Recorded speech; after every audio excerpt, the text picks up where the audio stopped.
ప్రియులారా, దేవుని సన్నిధిలో ఉన్నటువంటి మనం దైవజనులము గనుక, దేవుని పని చేసేవారము గనుక,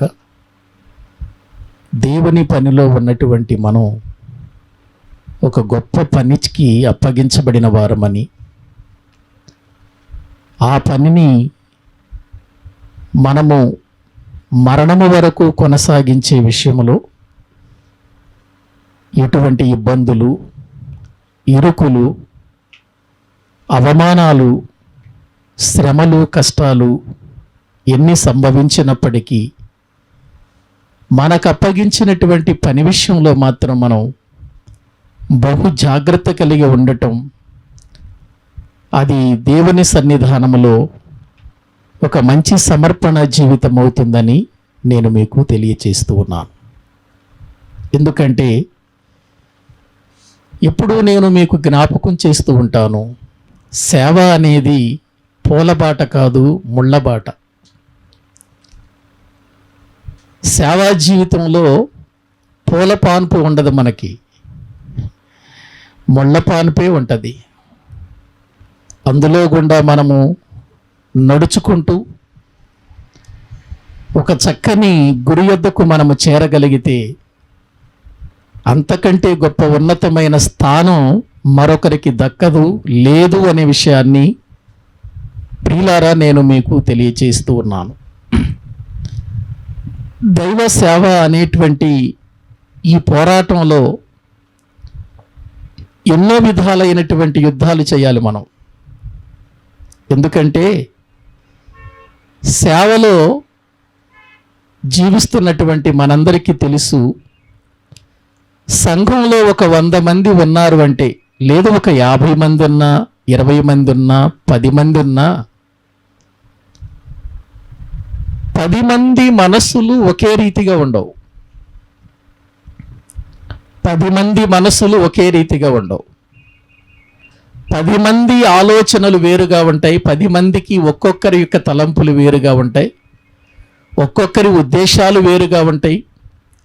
ఒక్కొక్కరి ఆలోచనలు కూడా వేరుగా ఉంటాయి. ఈ 10 మందిని ఒక్క ధాటి మీదకు తీసుకురావటం అనేది చాలా కష్టం. అది దేవుని సేవకులుగా మనకు అప్పగించబడిన బాధ్యత. సేవకుడు ఎప్పుడు కూడా ఒక వ్యక్తి తప్పు చేస్తున్నప్పుడు తప్పును ఖండించేవాడిగా ఉండాలి, కానీ వాడు మనకు దశంభాగం బాగా ఇస్తున్నాడు, కానుకలు బాగా ఇస్తున్నాడు, తప్పు చేస్తే చేశాడులే, మనం వాడి పక్షాన ఉందాం అనేటువంటి ఆలోచన ఏ సేవకునికి వస్తుందో అది నిజమైనటువంటి సేవా విధానం కాదు అని మనం గుర్తించాలి. ఎందుకంటే నేటి దినాలలో సేవా విధానాలలో ఇటువంటి పరిస్థితులను నేను ఎన్నో చూస్తూ ఉన్నాను. ఈ సేవా విధానంలో మనం చూస్తున్నటువంటి ఈ విధానం ప్రమాదకరమైంది అని నేను మీకు తెలియచేస్తున్నాను. ఆది కాలంలో పేతురు గారు వర్తమానం విన్న తర్వాత ఒకేసారి 3000 మంది ప్రభు సన్నిధిలో రక్షించబడ్డారు. మొదటి సంఘం అలాగే కదా ఏర్పడింది. మొదటి సంఘం, మొదటి రాజ్యం అలా ఏర్పడింది, 3000 మందితో ఏర్పడింది. ఈ 3000 మందిని ఎలా తీసుకొచ్చాడో నాకు తెలియదు, కానీ పేతురు గారు వారందరూ ఏక మనసుతో ఉన్నారట. ఇప్పుడు నా అంశం అది కాదు, కానీ ఒక్కసారి ఆ వచనం మనం చదివితే బాగుంటుంది. అపోస్తుల కార్యముల గ్రంథం,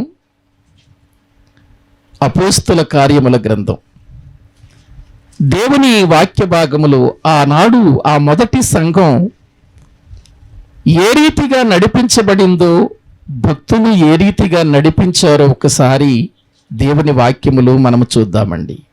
అపోస్తుల కార్యముల గ్రంథము, అపోస్తుల కార్యముల గ్రంథము 2వ అధ్యాయము ప్రియులారా 44వ వచనాన్ని మనము చదువుకుందాం. విశ్వసించిన వారందరూ ఏకముగా కూడి తమకు కలిగినదంతయు సమష్టిగా ఉంచుకొనిరి.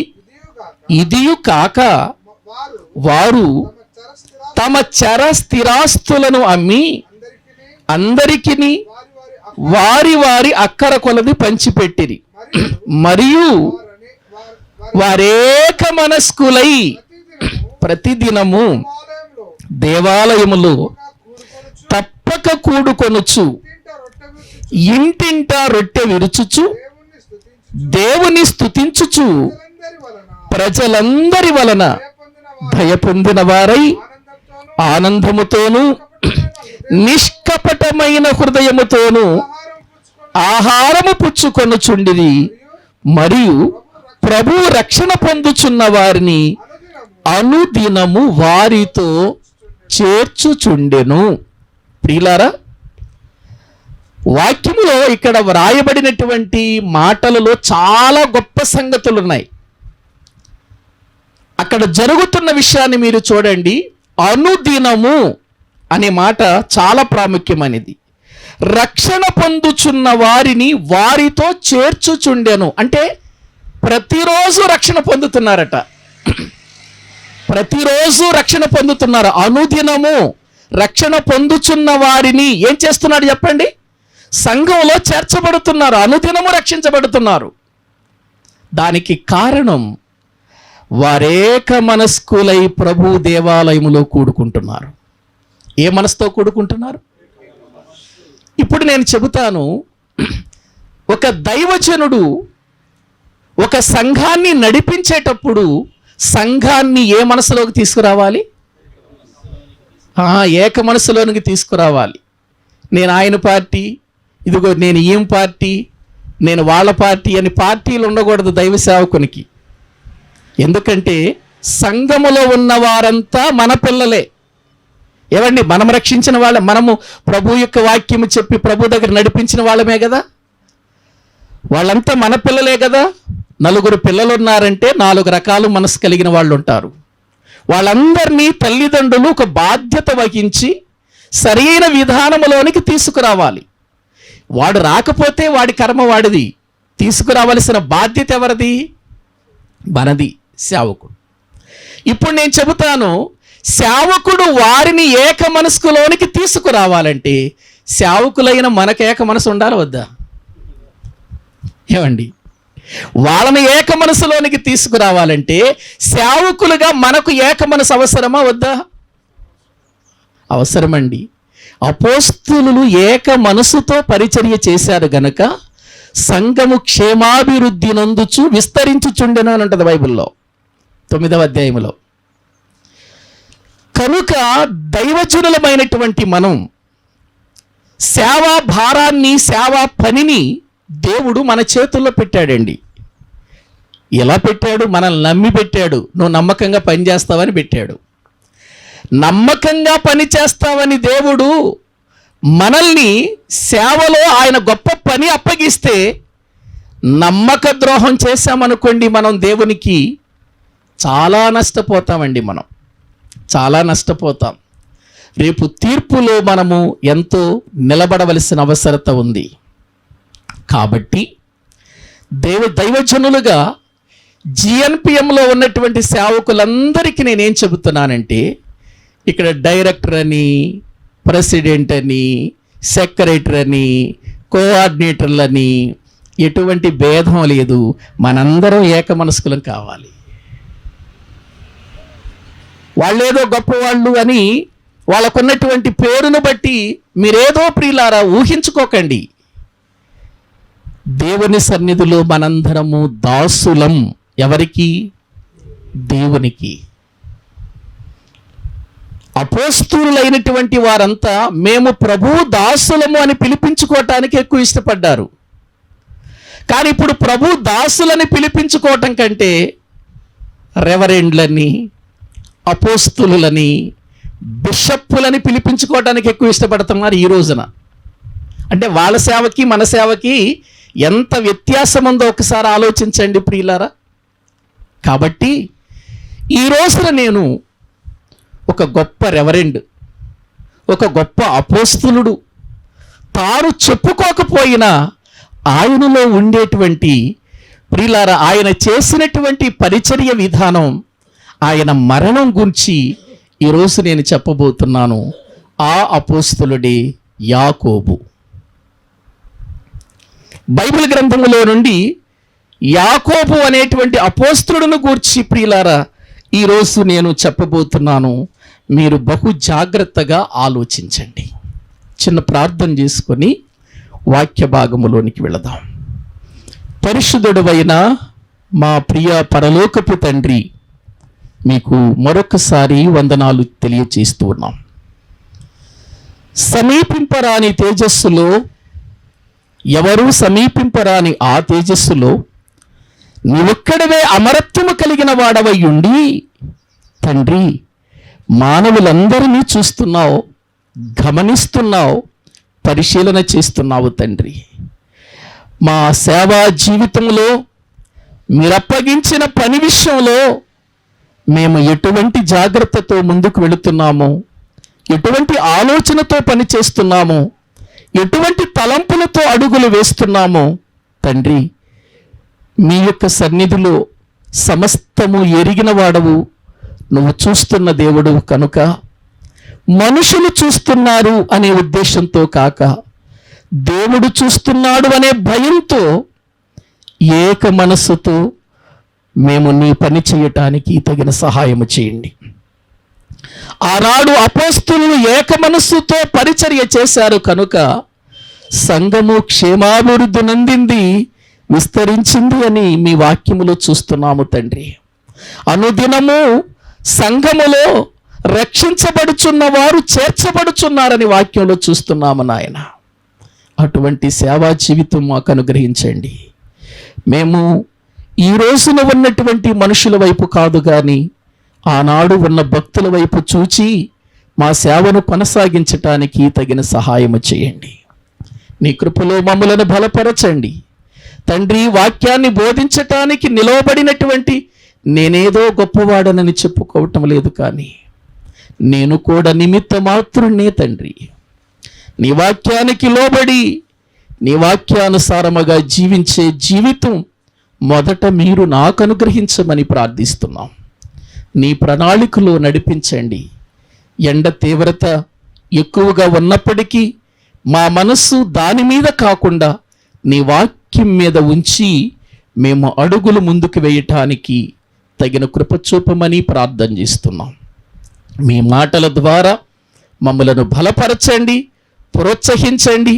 గత 2 నెలల నుండి మేము అపోస్తలుల యొక్క జీవిత చరిత్రను గురించి మాట్లాడుకుంటున్నాం. ఇప్పటికే పేతురును గురించి మేము మాట్లాడుకున్నాం, ఆంద్రేయను గురించి మేము మాట్లాడుకున్నాం. ఈరోజు నాయన యాకోబు అనేటువంటి వ్యక్తిని గురించి మేము మాట్లాడుకోబోతున్నాం. మీ సన్నిధి మాతో ఉంచండి నాయన. బలహీనుడనైనటువంటి నన్ను మీరు బలపరచండి. నీ పరిశుద్ధాత్మ సహాయము నాకు అనుగ్రహించండి. నీ మాటలు నీ మాటలుగా బోధించగలిగిన శక్తి నాకు ప్రసాదించమని అల్పుడనైన నన్ను నేను మీకు సమర్పించుకుంటూ మీ మాటల్లో ఉన్న పరమార్థాన్ని నేను తెలుసుకొని బోధించగలిగినటువంటి వానిగా నన్ను సిద్ధపరచమని ప్రార్థిస్తూ మా ప్రభు, మా రక్షకుడు, మీ ప్రియ కుమారుడైన యేసుక్రీస్తు ప్రభు పేరట ప్రార్థించి స్తుతించి వేడుకుంటున్నాము తండ్రి. Amen, amen. ప్రభునందు ప్రియమైనటువంటి దైవజనులారా, దైవ గ్రంథములో యేసుక్రీస్తు ప్రభువారు శిష్యులుగా పిలిచి అపోస్తులు అని వారికి పేరు పెట్టి వారికి భూమి మీద దయ్యములను వెళ్ళగొట్టే అధికారమిచ్చి, స్వస్థపరిచే అధికారమిచ్చి, అద్భుతాలు చేసే అధికారమిచ్చి సువార్త చెయ్యమని వారిని పంపించిన విధానం బైబిల్ గ్రంథంలో చాలా గొప్పది.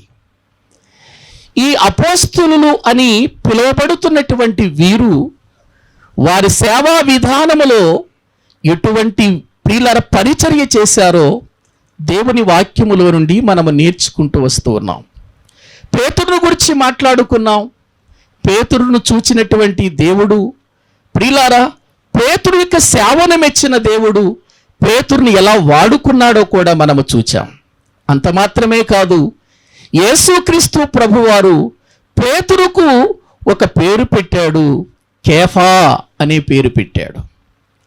అంటే నీవు ఒక రాయివి, నిన్ను అలా వాడుకుంటాను అన్నాడు. పేతురు దేవునికి అప్పగించుకున్నాడు, అలాగే వాడబడ్డాడు. చివరికి అతడు ఎలా మరణించాడో మనం నేర్చుకున్నాం. ఆ తరువాత ఆ పేతురు సహోదరుడే ఆంద్రేయ ప్రజలను ఎలా దేవుని యొద్దకు నడిపించేవాడో, నడిపించే విషయంలో ఆంద్రేయ ఎటువంటి ప్రియులారా ఉన్నతమైన స్థాయికి ఎక్కాడో దేవుని వాక్యములో మనము ప్రియులారా ఆంద్రేయను గురించి మాట్లాడుకున్నాం. ఇక అపోస్తలులో మూడవ వ్యక్తి యాకోబు. ప్రియులారా దేవుని వాక్య భాగములో యాకోబు అనేటువంటి ఈ వ్యక్తి లేక యాకోబు అనేటువంటి ఈ అపోస్తలుడు ప్రియులారా ఏ విధమైనటువంటి విధిలో సేవ జరిగించాడో మనం నేర్చుకుందాం ఈరోజు. నేను నేర్చుకోవాలి, మీరు నేర్చుకోవాలి, మనందరము నేర్చుకునే దేవుని పరిచర్యలో మనం ముందుకు వెళ్ళాలి. నేనేదో ఇక్కడ వాక్యం చెబుతున్నాను కాబట్టి నేనేదో గొప్పవాడనని మీరు అనుకోవద్దు. మీరు కూర్చుని వింటున్నారు కాబట్టి మీరు తక్కువ వారని అసలు అనుకోవద్దు.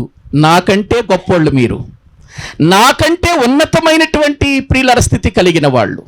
కానీ మనందరము ఏక మనస్సుతో దేవుని వాక్యాన్ని ధ్యానించి ముందుకు వెళ్ళటం అనేది చాలా అవసరం ప్రియులారా.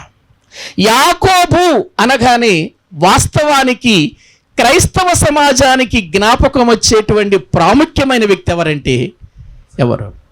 ఇసాకు యొక్క కుమారుడు యాకోబు. ఆయనే జ్ఞాపకం వస్తాడు. యాకోబు అంటే చాలు, ఇక ఆయనే జ్ఞాపకం వస్తాడు మనకి కదండి.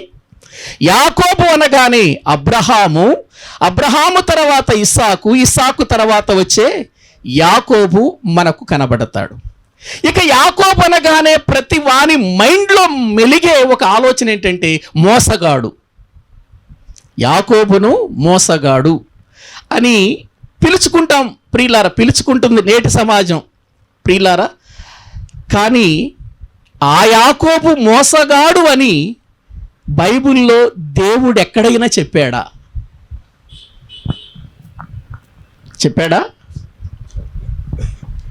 మరి చెప్పకుండా మనం ఎందుకు అనుకున్నాం? యాకోబు అనే పేరుకు మోసగాడని బైబిల్లో రాయబడింది కాబట్టి ఇక ఆయన ఏమనుకున్నాం? అన్నను మోసం చేశాడు, తండ్రిని మోసం చేశాడు అని అనుకున్నాం.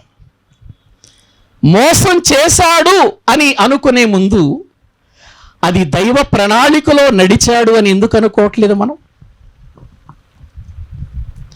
ప్రియులారా ఆలోచించండి. మోసగాడు అనే మాట కంటే మడిమను పట్టుకున్నవాడు అనేది అర్థం. అసలు యాకోబు అనే మాటకు అర్థం మడిమను పట్టుకున్నవాడు అని అర్థం. దేవుని యొక్క వాక్యములో ఇక మనం ఆ యాకోబును గురించి కాదు ఇప్పుడు మనం మాట్లాడుకునేది. యాకోబు అనగానే ప్రియులారా మనకు ఆయన మొదటిగా జ్ఞాపకం వస్తాడు పాత నిబంధనలో. ఇక క్రొత్త నిబంధనలోకి వచ్చేసరికి యాకోబు అనగానే మనకు జ్ఞాపకం వచ్చే వ్యక్తి యాకోబు పత్రిక రాసిన యాకోబు. పత్రిక రాసినటువంటి యాకోబు పత్రిక రాసిన యాకోబు ఎవరు? యేసు ప్రభు సహోదరుడైన యాకోబు. ఆయన యేసు ప్రభు శిష్యుడు కదా ఆయన. యాకోబు పత్రిక రాశాడు చూసారా, బైబిల్లో ఉంది కదా యాకోబు పత్రిక. ఆయన యేసు ప్రభు శిష్యుడు కాదు, అపోస్తలుడు కాదు, ఆయన యాకోబు సహోదరుడు. అంటే మరియకు యోసేపుకు యేసు ప్రభు జన్మించిన తర్వాత వాళ్ళిద్దరు దాంపత్య జీవితంలో పుట్టిన వారిలో ఒకడు ఆ యాకోబు. అది మనం గుర్తించవలసినటువంటి వారిపై ఉంటున్నాం. యేసు ప్రభు సహోదరుడైనటువంటి యాకోబు. ఇలా బైబిల్లో చాలామంది ప్రియులారా మనకు యాకోబులు కనిపిస్తారు. కానీ ఇప్పుడు మనము చెప్పుకొనబోయేటువంటి యాకోబు యేసు ప్రభు యొక్క శిష్యుడుగా అపోస్తలుడుగా పిలువబడినటువంటి యాకోబుగా దైవ గ్రంథములో మనము చూస్తూ ఉంటున్నాం. ఇక యాకోబు అనే పేరు ఎక్కడున్నా ఒకే అర్థం కదా, మడిమను పట్టుకున్నవాడు అని అర్థం. ఇప్పుడు ఇక్కడ యాకోబు అన్నా కూడా అదే పేరు. కానీ ఇక్కడ ఈ యాకోబు ఎవరు? ఈ యాకోబు దేవుని చేత ఎలా పిలువబడ్డాడు, ఎలా సేవ చేశాడు, ఇతని మరణం ఎలా జరిగింది అనే విషయాలు మనము ఆలోచన చేద్దాం. రండి, ఈ యాకోబు ఎవరో మొదటిగా మనము చూద్దాం. బైబిల్లో మత్తయి సువార్త 4వ అధ్యాయం, మత్తయి సువార్త 4వ అధ్యాయం 21-22 వచనాలు వాక్యములో నుండి చదువుకుందాం. మత్తయి సువార్త 4వ అధ్యాయము 21-22 వచనాలు మనము చదువుకుందాం. ఆయన అక్కడ నుండి వెళ్ళి జబదయి కుమారుడైన యాకోబు, అతని సహోదరుడైన యోహాను అను మరి ఇద్దరు సహోదరులు తమ తండ్రి అయిన జబదయి యొద్ద దోణిలో తమ వలలు బాగు చేసుకొనుచుండగా చూచి వారిని పిలిచెను. వెంటనే వారు తమ దోణెను తమ తండ్రిని విడిచిపెట్టి ఆయనను వెంబడించెను.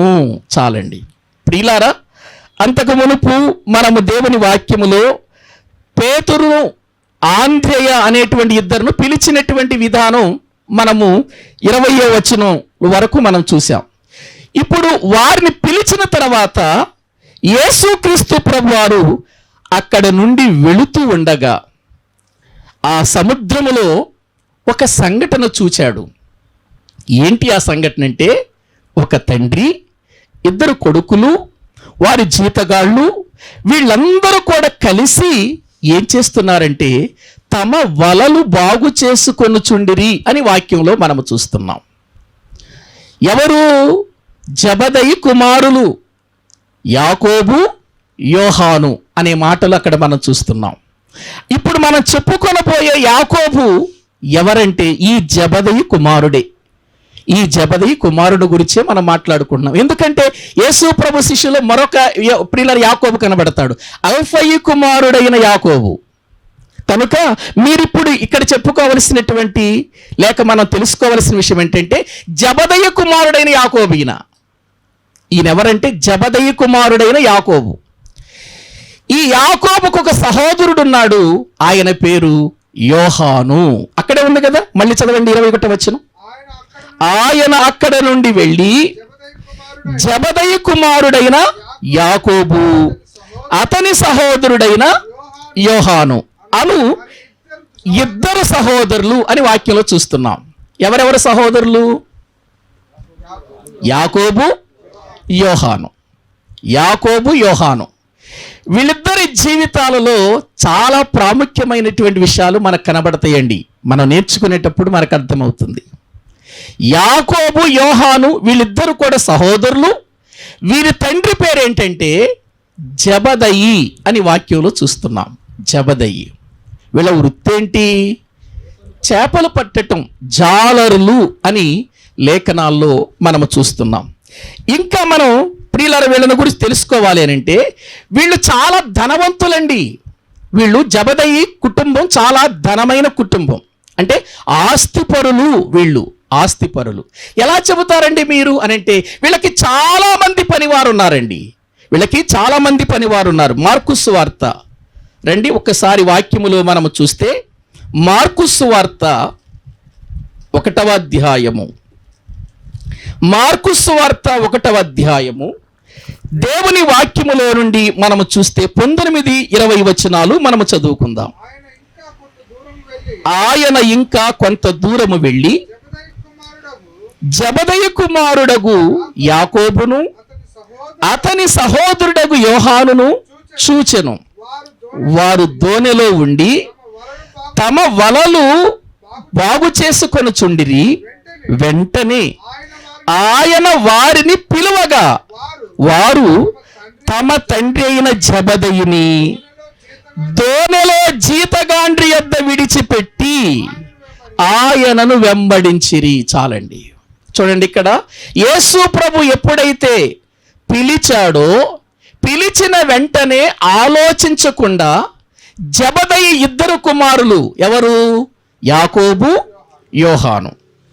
ప్రియులారా, యాకోబు, యోహాను వీళ్ళిద్దరూ ఏం చేశారు అనంటే తమ తండ్రిని తమ యొక్క దోణెలను ఎక్కడ విడిచిపెట్టారు? జీతగాండ యొద్ద అని ఉంది చూడండి, అక్కడ ఉందా? జీతగాండ యొద్ద అంటే ఇప్పుడు జెబెదయి ఇంటిలో యాకోబు యోహానులే కుమారులైతే వారి యొక్క ప్రయాణంలో లేక వాళ్ళ యొక్క పనిలో వాళ్ళకి ఎంతో మంది జీతగాళ్ళు ఉన్నారు అని అంటే జీతగాళ్లను ఎవరు పెట్టుకుంటారండి? ఏవండి, ఆస్తి పరులే కదండి.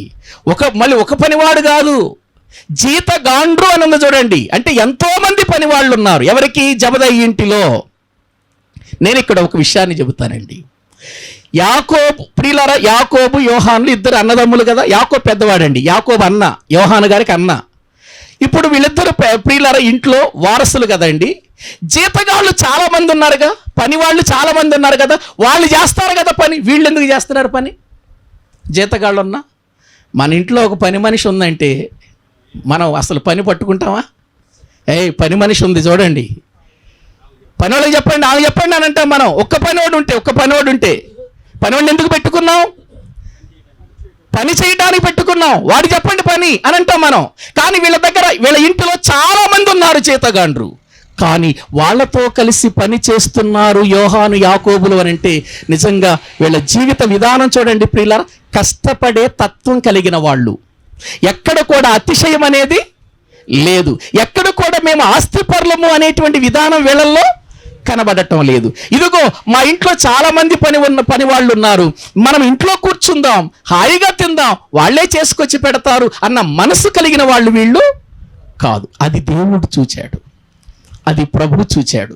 ఎంతమంది జీతగాండ్రు ఉంటే, ఎంతమంది పనివాళ్ళు ఉంటే, పనివాళ్ళు ఉన్నా కూడా వీళ్ళు వాళ్ళతో కూడా కలిసి పని చేస్తున్నారు అని అంటే ప్రియులారా, నిజంగా ఎంతగా వారి జీవితాలు వాళ్ళలో కలిసిపోయాయో, ఎంత మంచి మనసు కలిగిన వాళ్ళో మనకు అర్థమవుతుంది.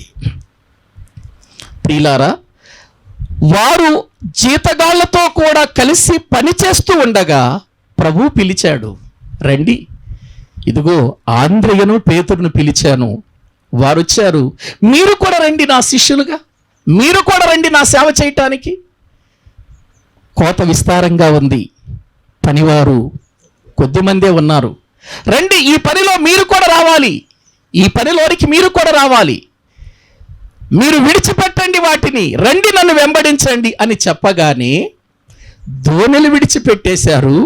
ఆ తండ్రిని, ఆ దోణెలను ఆ పని వాళ్ళకి అప్పగించి మీరు చూసుకోండి, మేము దేవుని పని చేస్తాము అని వారు వచ్చారు. చూసారండి, ఎంత సమర్పణ కలిగిన జీవితం అండి, ఎంత సమర్పణ కలిగినటువంటి జీవితమో ఒక్కసారి మీరు ఆలోచించండి. ఈ రోజున సమర్పణ అనేది సేవకుడికి లేకపోతే ఆ సేవ ఫలభరితముగా ఉండదు. సమర్పణ అనేది ఉండాలి. నన్ను నేను దేవునికి సమర్పించుకుంటున్నానండి, దేవుని పని కొరకు సమర్పించుకున్నానండి, నేనేమైపోయినా ప్రభు కోసం అయిపోతాను. అందుకే పౌలు అంటాడు, నేనేమై ఉన్నానో అది నా ప్రభువును బట్టి అయ్యున్నాను అని అంటాడు. అంటే ఇప్పుడు మనం దేవునికి సమర్పించుకున్నామంటే అర్థం ఏంటి? ఇక నన్ను నేను కాదు, నన్ను నేను మరొక చేతిలో పెట్టాను అని అర్థం. మరొక చేతికి అప్పగించుకున్నాను. ప్రియులారా, ఒక సమర్పణ జీవితము కలిగినటువంటి వారిగా ప్రభువుని వెంబడించారు అన్నదమ్ములు. ప్రియులారా, యాకోబును గురించి మనం చెప్పుకుంటాం కాబట్టి యాకోబును గురించే మనం ఆలోచన చేద్దాం. నిజంగా ఇక్కడ అన్నదమ్ములు ఇద్దరు ఉన్నారు కదా. అరే, యేసు ప్రభు పిలుస్తున్నాడు, నువ్వు వెళ్ళరా, నేను నాన్నకు తోడుగా ఉంటా, నేను పెద్దోడిని కదా, నేను నాన్నకు తోడుగా ఉంటా, నువ్వు చిన్నోడు కదా, నువ్వు వెళ్ళు, ఈ పని వాళ్ళందరినీ నేను చూసుకుని ఈ చేపలు బట్టి ఈ చేపల వ్యాపారం అంతా నేను చూసుకుంటాను, నువ్వు వెళ్ళు అని అన్నాడా? అనలేదండి. ప్రియులారా, పెద్దవాడిగా తను వారసుడైనప్పటికీ కూడా నిజంగా అతడు ఒక సమర్పణ కలిగి, నేను కూడా ప్రభు పిలుపుకు లోబడి నేను ఆయన్ని వెంబడించాలి అనుకుని వచ్చాడే, నిజంగా సమర్పణ. వదులుకొని రావటమే కాదు, విడిచిపెట్టి వచ్చాడు. ఏం విడిచిపెట్టాడు? వలలు విడిచిపెట్టాడు, దోణిలు విడిచిపెట్టాడు. ఏమండి, ఎంతమంది జీతగాళ్ళు ఉన్నారంటే ఎన్ని దోణులు ఉన్నాయి వాళ్ళకి, ఎన్ని వలలు ఉన్నాయి, ఎంత ఆస్తి పరులో మీరు ఆలోచించండి. ఆలోచించకుండా సమస్తాన్ని విడిచిపెట్టి వచ్చేసారండి. ఒక దైవజనుని యొక్క విధానం అదే. ఆస్తులు అంతస్తులు ఆనాడు విడిచిపెట్టి ప్రభు పనికొచ్చారు, ఈనాడు ప్రభు పనికొచ్చి ఆస్తులు అంతస్తులు సంపాదించుకుంటున్నారు. రివర్స్ అయింది చూడండి అప్పటికిప్పటికి. ఎందుకు మన సేవా విధానంలో మనం ఆధ్యాత్మికంగా ముందుకు వెళ్ళలేకపోతున్నాం? ఏమండి, ఆ రోజునేమో ఆస్తులు అంతస్తులు చరాస్తులు స్థిరాస్తులు అమ్మేశారు వాళ్ళు, ఇప్పుడేమో కొనుక్కుంటున్నారు, సంపాదించుకుంటున్నారు. ప్రభు సేవకు వచ్చిన తర్వాత మనదంటూ ఏదైనా ప్రభు కోసం అప్పగించేసామా? ఆలోచించండి ప్రియులారా. మనకంటూ ప్రభు కోసం ఏదైనా అప్పగించామా? ఒక్కసారి ఆలోచించాలి. ఒక సమర్పణ కలిగిన జీవితం, ఒక సమర్పణ కలిగిన సేవా జీవితంలో మనం కూడా ప్రియులార దేవునికి మన జీవితంలో ఇవ్వవలసినవి ఎన్నో ఉన్నాయి. జీవితం ఇచ్చాం సరిపోతుందా? బ్రతికిచ్చాం సరిపోతుందా? కొన్నిసార్లు ఆస్తులు కూడా ఇవ్వాలి. షాబాదు మందిరం కట్టేటప్పుడండి అమౌంట్ అయిపోయినాయి నా దగ్గర. నేను ఎప్పుడో 3 నెలలకు ఒకసారి 3,000 రూపాయల చొప్పున నా వెనుక పాపంది ఆ పాపకి వివాహాన్ని చేయటానికి ఆ టయానికి ఉపయోగపడతాయేమోనని ఒక 15 సంవత్సరాల క్రితం నుంచి 6 నెలలకు అనుకుంటా, 6 నెలలకు 3,000 రూపాయల చొప్పున కడుతూ వచ్చాను నేను. 15 సంవత్సరాలకు అది 15 సంవత్సరాలు అయిపోయింది, నాకు తెలియదు. వెంటనే వాళ్ళు ఫోన్ చేశారు, ఏమండి మీకు 1,75,000 రూపాయలు వచ్చినాయి, మీ యొక్క LIC పూర్తయిపోయింది, వచ్చి తీసుకోండి అని అన్నారు. ఆ 1,75,000 రూపాయలు తీసుకొచ్చి దేవుని మందిరానికి పెట్టేశానండి నేను. అవసరం అప్పుడు దేవుని మందిరానికి పెట్టేశాను. ఎందుకు? ఏమండి, దాచుకోకూడదా దాన్ని? నేను ఉంచుకొని చక్కగా వాటిని ప్రియులార వడ్డీకి తిప్పుకోకూడదా? లేదు బ్యాంకులో వేసిన వడ్డీకి రావావి? లేదండి, మందిరం అవసరం, తొందరగా దాన్ని పూర్తి చేయాలి. అన్నుల మధ్యలో కడుతున్న మందిరం, మధ్యలో ఎవడో ఒకడు పుల్లేశాడంటే దాన్ని ఏదో ఒక రకంగా ప్రియులారా ఎంతో భయంతో, మరొక ప్రక్క భారంతో ప్రార్థన చేస్తూ, మరొక ప్రక్క ప్రయాసతో ఆ 1,75,000 వెంటనే తీసుకొని వెళ్ళి స్లాబుకు ప్రియులారా పని ఏర్పాటు చేశాం. అంటే ఎందుకు నేను ఈ విషయాన్ని చెబుతున్నానంటే, మనము మాత్రమే దేవునికి సమర్పించుకోవటం కాదు, అవసరమైతే మన ఆస్తులను కూడా ఎవరికి ప్రియులారు ఇచ్చేసేయాలి? మనం దేవునికి ఇచ్చేయాలి, సమర్పించేయాలి. ఇక ఆయన పని కంటే ఇంకేముంది? మనం ఆయనకు అప్పగించబడ్డాం. మనం ఏమై ఉన్నా ఆయన వారమై ఉన్నాం. మనకు ఏదిచ్చినా లేకపోతే మనము తిన్నా తినకపోయినా ఇదంతా ఎవరిచ్చింది? మనకు దేవుడిచ్చింది. చేయాలి. ప్రియులారా, ఇక్కడ చూడండి, యాకోబు నిజంగా ప్రతి దినము జీతగాళ్లతో ప్రియులర కలిసి చేపలు పడితే, కలిసి ప్రియులర వాళ్ళు పని చేస్తే వాళ్ళకి ఎంత ప్రియులారా లాభాలు వస్తాయండి. ఆ లాభాలన్నీ విడిచిపెట్టి, సమస్తాన్ని విడిచిపెట్టి, దోణిలు విడిచిపెట్టి, ప్రియులారా వారికున్న ఆస్తులు విడిచిపెట్టి, తండ్రిని విడిచిపెట్టి, మళ్ళీ వాళ్ళు ఎంత బాధ్యత కలిగిన కుమారులో చూడండి, ఆ తండ్రిని జీతగాళ్ళ యొద్ద పెట్టారట. జీతగాళ్ళకి అప్పగించేశారంట ఆ తండ్రిని. రే జాగ్రత్త, మేము దేవుని సేవకి వెళ్తున్నాం, దేవుని పరిచర్యకి వెళుతున్నాం, తండ్రితో జాగ్రత్తగా ఉండండి. ఇక తండ్రికి మీరే బాధ్యత వహించవలసినటువంటి వాళ్ళు, తండ్రి దగ్గర బాగుండండి, తండ్రి మాట వినండి, ఇదిగో మా తండ్రిని మీకు అప్పగించి వెళుతున్నామని జీతగాళ్ళ దగ్గర ఆ పని తన తండ్రిని అప్పగించి వీళ్ళు దేవుణ్ణి వెంబడించినట్లుగా దైవ గ్రంథంలో చూస్తున్నాం. ఎంత మంచి కొడుకులండి! అంటే వీళ్ళు దేవుని సేవకు వెళ్ళిపోతూ కూడా తమ తండ్రి బాధ్యతను ఏం చేశారు? వీళ్ళు గుర్తించి పని చేస్తున్నారు. ఏవండి, మనకి జ్ఞాపకం వస్తుంది, యేసు ప్రభు యొక్క కార్యం జ్ఞాపకం రావట్లే. ఇక్కడ యేసు ప్రభు సిలువలో మరణించేటప్పుడు తన తల్లి మరియా ఆయన దగ్గరకు వచ్చింది కదా. ఏవండి, ఆయన దగ్గరకు వచ్చినప్పుడు యేసుక్రీస్తు ప్రభు వారు ఏం చెప్పాడండి?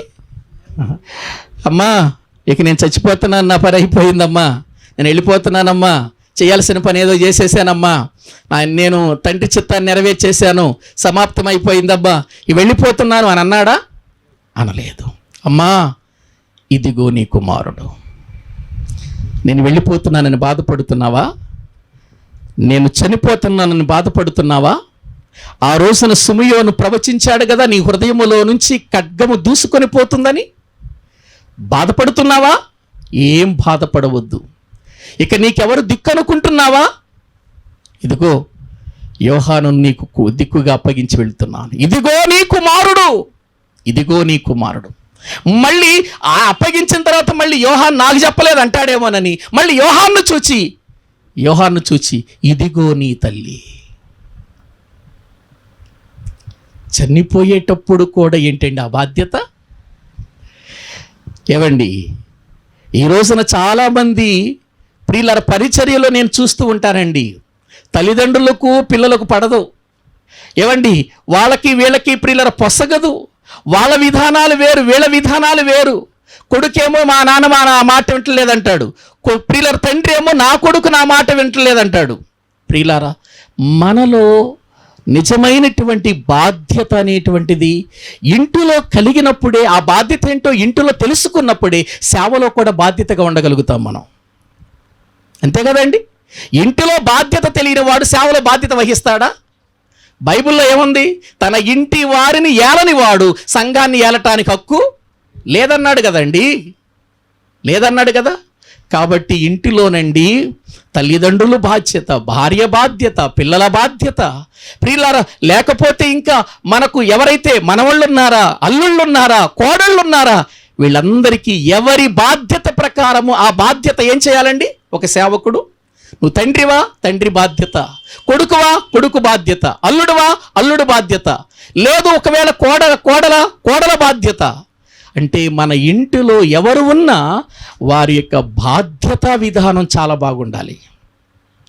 అక్కడ బాధ్యత లేనప్పుడు సేవలో ఏముండదు మనకి చెప్పండి? బాధ్యత ఉండదు. ఎందుకంటే నేర్చుకుని రాలేదు కదా, బాధ్యత ఏంటో మనకేం తెలియలేదు కదా.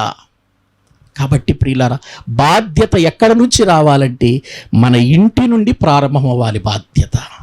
ఇదిగో యాకోబు తన తండ్రిని ప్రియులారా పని వాళ్ళకు అప్పగించి ఇప్పుడు వెళుతున్నట్లుగా లేఖనాలలో మనము చూస్తున్నాం. ప్రియులారా, అది దేవునికి బాగా నచ్చిందండి, బాగా నచ్చింది. ప్రియమైన దేవుని పిల్లలారా, వీరిని చూచినటువంటి ప్రభువు ఒకానొక సందర్భంలో ఈ అన్నదమ్ములిద్దరికీ కూడా ఒక పేరు పెడతాడు. బోయనెర్గెసు అని పేరు పెడతాడు. చూడండి ఒకసారి బైబిల్ గ్రంథములు లేఖనాల్లో మనము చూస్తే మార్కు సువార్త 3వ అధ్యాయము, మార్కు సువార్త 3వ అధ్యాయము 17వ వచనం చూడండి ప్రియులారా. 17వ వచనం, జబదయి కుమారుడగు యాకోబు అతని సహోదరుడగు యోహాను వీరిద్దరికి ఆయన బోయనెర్గెసను పేరు పెట్టెను. బోయనెర్గెసు అనగా ఉరిమెడివారు అని అర్థం. యేసు ప్రభు అండి వీళ్ళని బాగా గమనిస్తూ వచ్చాడండి, వీళ్ళని గమనిస్తూ వచ్చాడు. గమనిస్తూ వచ్చినప్పుడు వీళ్ళిద్దరికి పేతురు గారికి పేరు పెట్టినట్టుగా వీళ్ళిద్దరికి కూడా ఒక పేరు పెట్టాలనుకున్నాడు. ఏం పేరు పెట్టాడు? వీళ్ళిద్దరికి బోయనెర్గెసు అనే పేరు పెట్టాడు. బోయనెర్గెసు అని అంటే అర్థం ఏంటంటే ఉరిమెడివారు. ఎవరు ఊరుంటారు చెప్పండి? ఎవరు ఊరుంటారండి? అదే మరి, ఉరిమెడివారు అంటే కొంచెం కోపం ఎక్కువ అన్నమాట. వీళ్ళిద్దరికీ కొంచెం కోపం ఎక్కువ. ప్రియులారా గమనించారా? ఉరిమెడివారు. అప్పుడప్పుడు అంటాం కదా, ఎవరైనా ఒకటి మీద బాగా ప్రియులారా మీదకు వచ్చేసి ఎలా పడితే అలా మాట, ఎందుకు అట్లా ఉరుముతావు అని అనం మనం. ఉరుముతాం అంటే ఉరిమెడివారు అంటే ఏంటంటే తొందరగా కోపపడే వాళ్ళు అంతే. అంటే తొందరగా కోపపడే వాళ్ళని వీళ్ళు ఏమైనా మంచోళ్ళు కాదనుకుంటున్నారు ఏంటి? నేను ఒక విషయం చెప్పనా, సేవలో కోపం కూడా అవసరమే. సేవలో ప్రేమ ఎంత అవసరమో ప్రేమతో కోపపడటం కూడా అవసరమే. ప్రేమతో కోపపడటం అండి. లోక సంబంధంగా కోపపడటం వేరు. యేసు ప్రభు కోపడలేదా? ఏమండి, యేసుప్రభు కోపడలేదా? యేసుప్రభు వారు యెరూషలేమునకు గాడిద మీద వెళ్ళినప్పుడు వాళ్ళంతా ఏం చేస్తున్నారండి? బల్లల మీద, పీటల మీద క్రయ విక్రయాలు చేస్తున్నారు కదండి. క్రయ విక్రయాలు చేస్తున్నప్పుడు ఏం చేశాడు ఆయన? కొరడా జులిపించాడా? కోపం తెచ్చుకున్నాడా? కోపం అవసరం. ఎందుకు? ఖండించే విషయంలో. అలాగని చెప్పేసి ఇక కోపపడ్డామని చెప్పేసి జీవితాంతం వాళ్ళ మీద కోపంగా ఉండకూడదు. మళ్ళీ అంతవరకే, ఆ పని వరకే కోపం. ప్రియులారా, గమనించండి. ఇంటిలో కూడా అంతే కదండి. పిల్లలు మాట వినలేదు, దారి తప్పారు, కోపట్ల తప్పే ఉంది. ఏమండి, ప్రభువు ఇక్కడ చెప్పినటువంటి విధానం ఏంటంటే, వీళ్ళు కొంచెం త్వరగా కోపపడేవాళ్ళు. అందుకని వీళ్ళిద్దరికీ బోయనెర్గెస్సు, ఉరిమెడు వారు అనే పేరు పెట్టాడు. దీనికి ఎగ్జాంపుల్గా నేను ఒక విషయాన్ని చెబుతా. వీళ్ళు ఎంత తొందరపడతారంటే, కొంచెం తొందరగా కోపం వస్తుందంటే, ఒక రోజున యేసుక్రీస్తు ప్రభువారు యెరూషలేమునకు వెళుతున్నాడు. యెరూషలేమునకు వెళ్ళే సమయంలో సమరయుల మార్గం గుండా వెళుతూ ఉన్నాడు. ఆ మార్గంలో ఎక్కడైనా ఒక చోట మనం ఈరోజు నివాసం చేసి వెళదాము అని అంటే అక్కడికి వెళ్ళి అడిగారన్నమాట. యేసు ప్రభు మరి మీ ఇంట్లో ఉండాలి అనుకుంటున్నాడు అని అంటే ఆయనకి ఆ ఊర్లో ఆ అవకాశం ఇవ్వాల. యేసు ప్రభు ఉండటానికి వారు ఆతిథ్యం ఇవ్వాల. అప్పుడు వీళ్ళ కోపం వచ్చి ఏమన్నారు ఒకసారి చూడండి. బైబిల్ గ్రంథములో ప్రియులారా మనము చూడగలిగితే లూకాసు వార్త 9వ అధ్యాయము, లూకాసు వార్త 9వ అధ్యాయము వాక్యములో నుండి 52వ వచనం నుండి చదవండి. 9వ అధ్యాయం 52వ వచనం. ఆయన యెరూషలేమునకు వెళ్ళుటకు మనసు స్థిరపరుచుకొని తమ కంటే ముందుగా దూతలను పంపెను. వారు వెళ్ళి ఆయనకు బస సిద్ధము చేయవలెనని సమరయుల యొక్క గ్రామములో ప్రవేశించిరి. గాని ఆయన యెరూషలేమునకు వెళ్ళ నభిముఖుడై నందున వారు ఆయనను చేర్చుకొనలేదు. ఇది చూడండి, శిష్యులైన యాకోబును యోహానును అది చూచి, ప్రభువా, ఆకాశము నుండి అగ్ని దిగి వీరిని నాశనము చేయనట్లు మేము ఆజ్ఞాపించుట నీకు ఇష్టమా? చెప్పు ప్రభువా. నీకు వీళ్ళు ఏం చేయలేదు? బస చేయటానికి నీకేమివ్వలేదు? ఈ ఊరోళ్ళు స్థలం ఇవ్వలేదయ్యా. ఎవరు కూడా స్థలం ఇవ్వలేదు కదా, కోపం వచ్చేసింది. స్థలం ఇవ్వపోయేసరికి వీళ్ళకి ఏమొచ్చేసింది? ఆయనేమో యెరూషలేముకు వెళ్ళటానికి అభిముఖుడై ఉన్నాడు యేసు ప్రభు వారు. వాళ్ళేమో స్థలం ఇవ్వలేదు. స్థలము ఇవ్వలేదు అనే విషయాన్ని తెలుసుకున్న వీళ్ళు వెంటనే అంటున్నారు, ప్రభువా, ఒక్క మాట సెలవిచ్చేసేయ్యా, ఒక్క మాట మాకు అవకాశం ఇవ్వు. ఆకాశము నుండి అగ్ని దింపేసి వీళ్ళందరూ నాశనం చేసేస్తామంటున్నారు. ఎవరు? యాకోబు, ప్రియులారా, యోహాను అన్నదమ్ములు ఇద్దరు అంటున్నారన్నమాట. ఏమంటున్నారు? మళ్ళీ చదవండి, ఆ వచనం మళ్ళీ చదవండి. 53వ వచనం చదవండి. ఆయన యెరూషలేమునకు వెళ్ళని అభిముఖుడైనందున వారు ఆయనను చేర్చుకొనలేదు. శిష్యులైన యాకోబును యోహానును ఏది చూచి? ఆయన్ని చేర్చుకోకపోవటం చూచి, ప్రభువా, ఆకాశము నుండి అగ్ని దిగి వీరిని నాశనము చేయనట్లు. ఏమండి, ఇక్కడ ఒక విషయాన్ని మీకు చెబుతాను. ఆకాశము నుండి అగ్ని దింపి నాశనం చేసినటువంటి వ్యక్తులు ఎవరైనా మనకు జ్ఞాపకం వస్తున్నారా? ఏలియా అండి. అందుకే పుట్టినట్లో ఉంది చూడండి, అక్కడ పుట్టినట్లు ఏముందో చూడండి. అక్కడ మూడని ఉంది కదా, అగ్ని దిగి వీరిని నాశనము చేయనట్లు నందా. ఏలియా చేసినట్టు. అంటే వీళ్ళకి ఇప్పుడు ఎవరు జ్ఞాపకం వచ్చారు? ఏలియా జ్ఞాపకం వచ్చాడు. ఏలియా రోజున అగ్ని దించి ఏం చేసేసాడు? వాళ్ళని 50 మందిని 3 సార్లు వచ్చారు కదా, ఏం చేశాడు? వాళ్ళని అగ్ని దిగి నాశనం చెయ్యి, అయిపోవాలన్నాడు. అయిపోయింది. అక్కడికి ఇక్కడికి తేడా లేదు. వాళ్ళు ధర్మశాస్త్రం కింద ఉన్నారు. ప్రియులారా, మనం ఎవరి క్రింద ఉన్నామో తెలుసా? ప్రేమ కలిగిన క్రీస్తు సంఘములో ఉన్నాం మనం. ప్రియులారా, వీళ్ళు ఏం మాట్లాడుతున్నారు? ఆకాశమును అగ్ని దించేస్తాం, ఏలియా దించేసినట్టుగా. ఈనాడు కూడా చాలా మంది, నాకు నాన్నగారు చెప్పాడే, ఏమండి, అది జరుగును గాక ఇది జరుగును గాక అని వీళ్ళు ఏదో చేసేసినట్టు మాట్లాడుతూ ఉంటారు. ప్రియులారా, అసలు ఒక మాట బైబిల్ గ్రంథములో నుండి మన నోట నుండి వల్లించాలి అని అంటే వాళ్ళలాగా గాక, అవును గాక, అవును గాక, జరుగును గాక అనే మాటలు మనం ఉపయోగించకూడదండి. అపోస్తలులు ఎక్కడ కూడా అలా చేయలేదండి. మన పనంతా ఏంటంటే ఒక వ్యక్తి బాగాలేదు, ప్రార్థన చేయాలి. లేదు ఒక సమస్య వచ్చింది, ఆ సమస్య కొరకు ఏం చేయాలి? మనం ప్రార్థన చేయాలి. అంతే. ప్రార్థన చేయటం మనం చేస్తే కార్యం ఎవరు జరిగిస్తారు? అంతేగాని నీకేదేదో నీ అధికారం అన్నట్టు, ఇక దేవుడితో పనేవి లేనట్టు, గాక ఈ ఇంటి నాశనం చేయును గాక, వాళ్ళ కొంప కూలిపోవును గాక, ఆశీర్వాదం మీ మీదకు దిగివచ్చును గాక. వచ్చేసిందా? అడగండి వచ్చిన వాళ్ళందరినీ.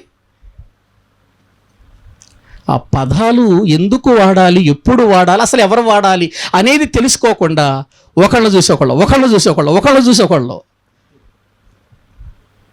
మరి జరగాలి కదా. మరి జరగాలిగా వెంటనే గాక అన్నప్పుడు వెంటనే ఏమైపోవాలి? ఏమండి, ఇప్పుడు ఒక వ్యక్తి రోగితో వచ్చాడండి, యేసు నామములో నీ రోగము నుండి నీకు స్వస్థత కలుగును గాక అన్నాడు అనుకో, వెంటనే ఏమైపోవాలి ఆ వ్యక్తి? మరి ఎందుకు జరగట్లా అంటే నువ్వు ఎవరి మీద ఆధారపడలా? ఆయనకి ఇవ్వాలి. ఆ మాట ఆయన అనాలి, జరుగును గాకని ఆయన అనాలండి ఆ మాట. నువ్వేంటి పెద్ద నీ చేతికి ఏదో ఆయన బాధ్యత అప్పగించేసి ఇక అధికారం అంతా నీ చేతికి ఇచ్చినట్టు, అపోస్తలులకి ఇచ్చినట్టు, నీకు ఇచ్చేసినట్టు నువ్వేంటి? వాళ్ళే తగ్గించుకునేమన్నారో తెలుసా? పేతురు యోహానులు మందిరానికి వెళుతున్నప్పుడు కుంటివాడు ఒకడు కూర్చున్నాడు కదండి. వాళ్ళు ఏమన్నారు? మా దగ్గర వెండి బంగారాలు లేవు కానీ మాకు కలిగినదే మీకు ఇచ్చుచున్నాము, నజరేయుడైన యేసు నామమున నీవు లేచి నడువుము అని అన్నారా? నడుచును గాక అని అన్నారా? ఎందుకన్నారు? అయ్యా నేను నడిపించే శక్తి మాకు లేదయ్యా, ఆ మాట మేము అనటానికి అర్హులం కాదయ్యా, ఆ మాట క్రీస్తు నుండి రావాలయ్యా, క్రీస్తు నామములో రావాలయ్యా. అది ప్రియులారా, ఇవన్నీ లెక్కలోకి వస్తాయా రావనుకుంటున్నారా మీరు? తప్పకుండా వస్తాయి లెక్కలోనికి. మనము మాట్లాడిన ప్రతి వ్యర్థమైన మాటను గూర్చి దేవునికి లెక్క అప్పగించాలి. అందుకే లోకస్తులు మాట్లాడినట్టుగా మనం కూడా మాట్లాడి ఏదో చేసేసాం అని అనుకుని వెళ్ళిపోతే, ప్రియులారా, నువ్వు అనిన మాట అక్కడ జరగకపోతే మనము దేవునికి ఏం చెప్పాలండి? రెండంతల తీర్పు ఉంది అనే విషయాన్ని మనం చూస్తున్నాం. అందుకే వీళ్ళు అడుగుతున్నారయ్యా, అపోస్తలు అడుగుతున్నారు, యాకోబు అడుగుతున్నాడయ్యా, వీళ్ళు నిన్ను చేర్చుకోలేదు కదా, కాబట్టి ఒక్క అవకాశం ఇస్తావా నువ్వు? అవకాశం ఎవరిని అడుగుతున్నారు వీళ్ళు? కొంచెం కోపపడినా ప్రియులారా, ఆ కోపంలోనైనా వీళ్ళు మంచి నిర్ణయాలు తీసుకున్నారు చూడండి. కొంచెం ఉరిమెడు వారుగా ఉన్నప్పటికీ కూడా వాళ్ళు అడుగుతున్నారయ్యా, ఇదిగో వీళ్ళు నీ చేర్చుకోలేదు కదా, ఆకాశం నుండి అగ్ని దించమంటావా, అవకాశం ఏమైనా ఇస్తావా అని అడుగుతున్నారు. అప్పుడు ప్రభు ఏమన్నాడు చూడండి, ఆయన వారి తట్టు తిరిగి వారిని ఏం చేశాడు? గద్దించెను. చదవండి. చాలండి ప్రియులారా, ఆయన వారిని ఏం చేశాడండి? గద్దించెను. ఎందుకు గద్దించాడు? ఓకే ఛాన్స్ ఇస్తానా మీకు అన్నాడా? ఆ ఛాన్సే మనకి ఇస్తేనా మామూలుగా ఉంటుందా ఏంటి? ఇక ఆంధ్రప్రదేశ్ని అల్లాడిచ్చేసేయం ఏమండి, దెబ్బమటే. లేకపోయినా కానీ అల్లాడిస్తున్నారు. ఇప్పుడు ఇక ఉంటే పరిస్థితి ఎట్లా ఉంటుందో ఒకసారి ఆలోచించండి ప్రియులారా. వారిని గద్దించాడు. గద్దించగానే గద్దింపుకు లోబడారా లేదా వాళ్ళు? తప్పు యాకోబు, యోహాను, తప్పు చేస్తున్నారు మీరు. కోపం వచ్చిందా? కోపం వచ్చినంత మాత్రాన, వాళ్ళు ఏదో మనకు బస ఇవ్వనంత మాత్రాన మన జీవితాల్లో మనం ఎప్పుడు కూడా వాళ్ళని శాపగ్రస్తులుగా చూడటానికి కదయ్యా, నశించిన దాన్ని వెదకి రక్షించటానికి కదా నేను వచ్చింది. వాళ్ళని నాశనం చేయటానికి కదా నేను వచ్చింది. వాళ్ళని నాశనం చేయటానికి కదా నేను వచ్చింది. వాళ్ళని ఏం చేయటానికి వచ్చాను? రక్షించటానికి వచ్చాను. ఒకవేళ అవకాశమే మీకు ఇస్తే ఇక్కడే కాదు ఎక్కడైనా చేస్తారు మీరు. వద్దు. గద్దించాడు వాళ్ళని ప్రియులారా, గద్దించాడు. కాబట్టి ప్రియులారా, మనము దేవుని సేవకులుగా మన నోట నుండి వచ్చే ప్రతి మాట చాలా జాగ్రత్తగా ఉండాలి. లేకపోతే ప్రమాదం. ఎవరో అన్నారు నేను కూడా అంటాను, ఎవరో అన్నారు గట్టిగా నేను కూడా అంటానంటే ఇక అది నీకు ఇష్టం, నీ యొక్క విఘ్నతకే వదిలేస్తున్నాను నేను. ఇక ప్రియులారా, దైవజనుని యొక్క పని ఎవరి ప్రణాళికలో ఎవరి చిత్తంలో జరగాలో తెలుసా అండి? ప్రతి మాట నువ్వు అడుగు వెయ్యాలంటే దేవుడు చెప్పాలి. ప్రియమైన దేవుని పిల్లలారా, నువ్వు దేవుని యొక్క మాట మాట్లాడుతున్నావంటే దేవుడు చెప్పాలి. నువ్వు ఒక వ్యక్తి కోసం ప్రార్థన చేస్తున్నావంటే ఆ వ్యక్తికి స్వస్థత రావాలి అని అంటే అది దేవుడు చెప్పాలి. ఒక వ్యక్తి రక్షణ పొందాలంటే ఆయన ఆకర్షించాలి. ఆయన ఆకర్షించందే ఎవరు ఆకర్షించబడలేరు. మనము ప్రతినిధులమండి, పనివాళ్ళమండి, మనం దాసులమండి. దాసులుగానే పని చేయాలి తప్ప యజమానులుగా మనం పని చేయటానికి అవకాశం లేదు. దాసుని కన్నులు యజమాని తట్టు చూచునట్లు, దాసురాలి కన్నులు యజమానురాలి తట్టు చూచునట్లు మన జీవితాలు ఉండాలే తప్ప మనకేదో ప్రియులారా వచ్చేసింది ఇచ్చేశాడు అన్నట్టుగా మనం ప్రవర్తించకూడదు. యాకోబు యోహానులు కొంచెం ఊరిమెడి వారైనా, అంటే త్వరగా కోపపడే వాళ్ళైనా ప్రభువు గద్దించగానే గద్దింపుకి ఏమైపోతున్నారండి? వాళ్ళు లోబడిపోతున్నట్లుగా లేఖనాలలో మనము చూస్తూ ఉన్నాం. గమనించండి. అంటే లోబడే తత్వం దైవజనుల్లో ఉండాలి. ఎప్పుడైనా దైవజనులు పెద్దవారు గద్దించినప్పుడు, ఇందాక నాన్నగారు చెప్పాడు, కేఆర్ కాంతయ్య గారు ఇలా మాట్లాడినప్పుడు, అవును లోబడిపోవాలంతే. పెద్దవాళ్ళు మనల్ని గద్దించారనుకో, నీకేం తెలుసయ్యా అని అనకూడదు. మనం వాక్యాన్ని బట్టి గద్దించినప్పుడు మరీ భయపడిపోవాలి, మనం లోబడిపోవాలి. లోబడటం అనేది ముందు మన దగ్గర నుంచి ప్రారంభం అవ్వాలి. మన విశ్వాసులు చెబుతాం లోబడండి, లోబడాలి, మీరు సేవకులకు లోబడాలి, దేవుని మాటకు లోబడాలి, మేము చెప్పే మాటకు లోబడాలి, మేము మాత్రం లోబడం. సేవా విధానంలో ప్రియులారా, అందుకే చెప్పాను నేను, ఇది పూలబాట కాదు, ముళ్ళబాట. ప్రతి అడుగు తీసి మరొక అడుగు వేసే టయానికి ముళ్ళు రెడీగా ఉంటాయి, అయిన వెయ్యాలి అక్కడ. అది సేవా జీవితం, అది సేవా విధానములో ప్రియులారా మనం ముందుకు వెళ్ళవలసినటువంటి విధానం. మనం మనుషులను బట్టి కాదు, వాక్యాన్ని బట్టి నడవాలి, వాక్యాన్ని చూసి నడవాలి, వాక్యాన్ని చూసి మనము అడుగులు ముందుకు వేయాలి. దైవ గ్రంథంలో మనము చూస్తున్నాం, ఆయన గద్దింపుకు లోబడ్డారు. అక్కడి నుంచి వాళ్ళు వెళ్ళిపోయారు కదా, ప్రయాణమై వేరే ప్రాంతానికి వెళ్ళిపోయారు కదా. వద్దు, తొందరపడకండి అని. ఇది వీళ్ళ జీవితాలు నచ్చినటువంటి దేవుడు ప్రియులారా. వీళ్ళలో లోబడే తత్వం, కొంచెం కోపపడే విధానం అన్నా, ఊరిమిడి వాళ్ళైనా ఊరిమి ఎంతసేపు ఉంటుంది ఏమండో? ఓ 10 నిమిషాలు ఉంటుందా? అలా ఊరిమి వెళ్ళిపోద్ది ప్రియులారా, కొన్ని సెకండ్లో జరిగిపోద్ది కదా. వీళ్ళ కోపం కూడా అంతే, కోపపడినట్టుగా వాళ్ళ ఉరుముతారు కానీ ప్రియులారా వెంటనే ఏమైపోతారు వీళ్ళు. మన జీవితాలు కూడా అంతే. కోపము ఎప్పుడు కూడా దినదినాలు గడిచిపోయేటట్టుగా ఉండకూడదు మనలో, అది పగగా మారిపోద్ది. కోపం మనలో నిలవుందా, కోపంగా మారిపోద్ది. ప్రియులారా, కోపం మనలో నిలవుంటే పగగా మారిపోద్ది, పగ ఇంకా నిలవ ఉంటే అసూయగా మారిపోద్ది, అసూయ ఇంకా ప్రియులారా మనలో ఉంటే వాడిని ఎప్పుడు చంపేయాలనే ప్లానిక. యోసేపు జీవితంలో అదే కదా మనం చూస్తాం. అన్నలు పగబట్టిరి, మరీ పగబట్టిరి, అసూయ పడ్డారు, వరుసగా కనబడతాయి. కాబట్టి అండి, మనము గద్దింపుతో ఎవరినైనా గద్దించినప్పుడు వారిని గద్దించాలి. ఆ గద్దింపుకు లోబడి వాళ్ళు జీవించినప్పుడు ప్రియులారా మనము వెంటనే మళ్ళీ వాళ్ళని ప్రేమించాలి. మనం అది ఎల్లప్పుడూ ఉండకూడదు. మళ్ళీ సేవకుల మధ్యలో ఏంటంటే పలానా అండి ఇలా చేసిందండి అని ఎల్లప్పుడూ కూడా జ్ఞాపకం పెట్టుకుని వచ్చిన వాళ్ళు ఊరోళ్ళందరికీ చెప్పకూడదు, మనం చాటింపేయకూడదు. గద్దించావు, మారటం మారకపోవటం అది వాళ్ళ విధం. మారతారా, వాళ్ళ జీవితాల్లో మేలు పొందుతారు. మారలేదనుకోండి వదిలిపెట్టేయండి, ఇంకంతే. ఏనాటికైనా దేవుడే వాళ్ళకి జ్ఞానోదయం కలిగిస్తాడు. అది మనం మనసులో పెట్టుకొని పగబెట్టుకొని వాళ్ళ గురించి ఆలోచన చేస్తూ మన జీవితాలు ఉండకూడదు. ప్రియులారా, పగగా మారకూడదు, అది ద్వేషంగా మారకూడదు, అసూయగా మారకూడదు. ప్రియులారా, దేవుని వాక్యములో యాకోబు జీవితం అలాగే మనకు కనబడుతుంది.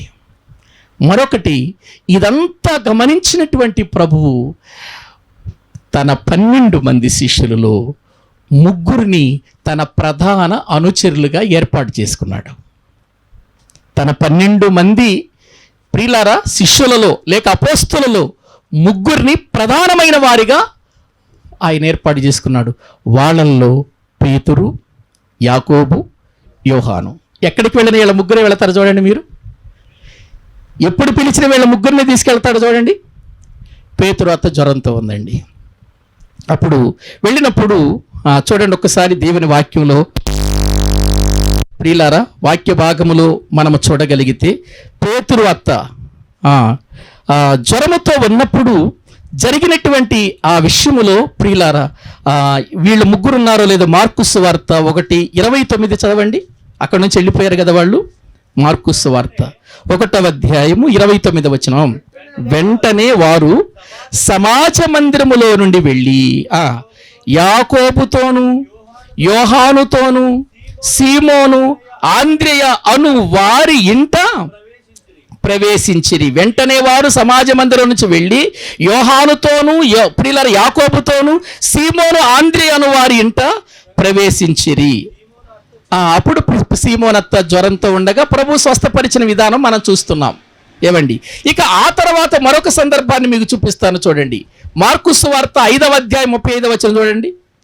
మార్కు సువార్త 5వ అధ్యాయము 35వ వచనాన్ని చదువుకుందాం. ఆయన ఇంకను మాట్లాడుచుండగా సమాజ మందిరపు అధికారి ఇంట నుండి కొందరు వచ్చి, నీ కుమార్తె చనిపోయినది, నీవిక బోధకుణ్ణి ఎందుకు శ్రమ పెట్టుదువనిది. యేసు వారు చెప్పిన మాట లక్ష్య పెట్టక, భయపడకుము, నమ్మిక మాత్రం ఉంచుమని సమాజ మందిరపు అధికారితో చెప్పి, చూడండి, పేతురు, యాకోబు సహోదరుడు యోహాను అను వారిని తప్ప మరి ఎవరినైనాను తన వెంబడి రానియ్యలేదు. చూడండి, ఎవరెవరిని తీసుకెళ్తున్నాడు. ఏమండి, యాయిరు కుమార్తె చావటానికి సిద్ధంగా ఉంది. యాయిరు వచ్చి ప్రభు పాదాల మీద పడయ్యా, నా కుమార్తె చావటానికి సిద్ధంగా ఉంది, నీవు వచ్చి నీ చేతులు నా కుమార్తె మీద పెట్టావంటే నా కుమార్తె ఏమైపోద్ది, బాగుపడుతుంది అని అన్నాడు. అన్న తర్వాత ప్రియులారా, ఆయన బయలుదేరాడు. ఈ బయలుదేరిన తర్వాత 12 ఏండ్ల నుండి రక్తస్రావము కలిగిన స్త్రీ మధ్యలో అడ్డొస్తుంది వీళ్ళకి. ఆమెను బాగు చేసి వెళుతూ ఉన్న సందర్భంలోనే యాయిరు ఇంటి నుంచి కబురు వచ్చేస్తుంది. యాయిరు, ఇంకా నువ్వు ఎందుకు యేసు ప్రభుని శ్రమ పెడతావు, బోధకుని శ్రమ పెడతావు, అనుకున్నదంతా అయిపోయింది.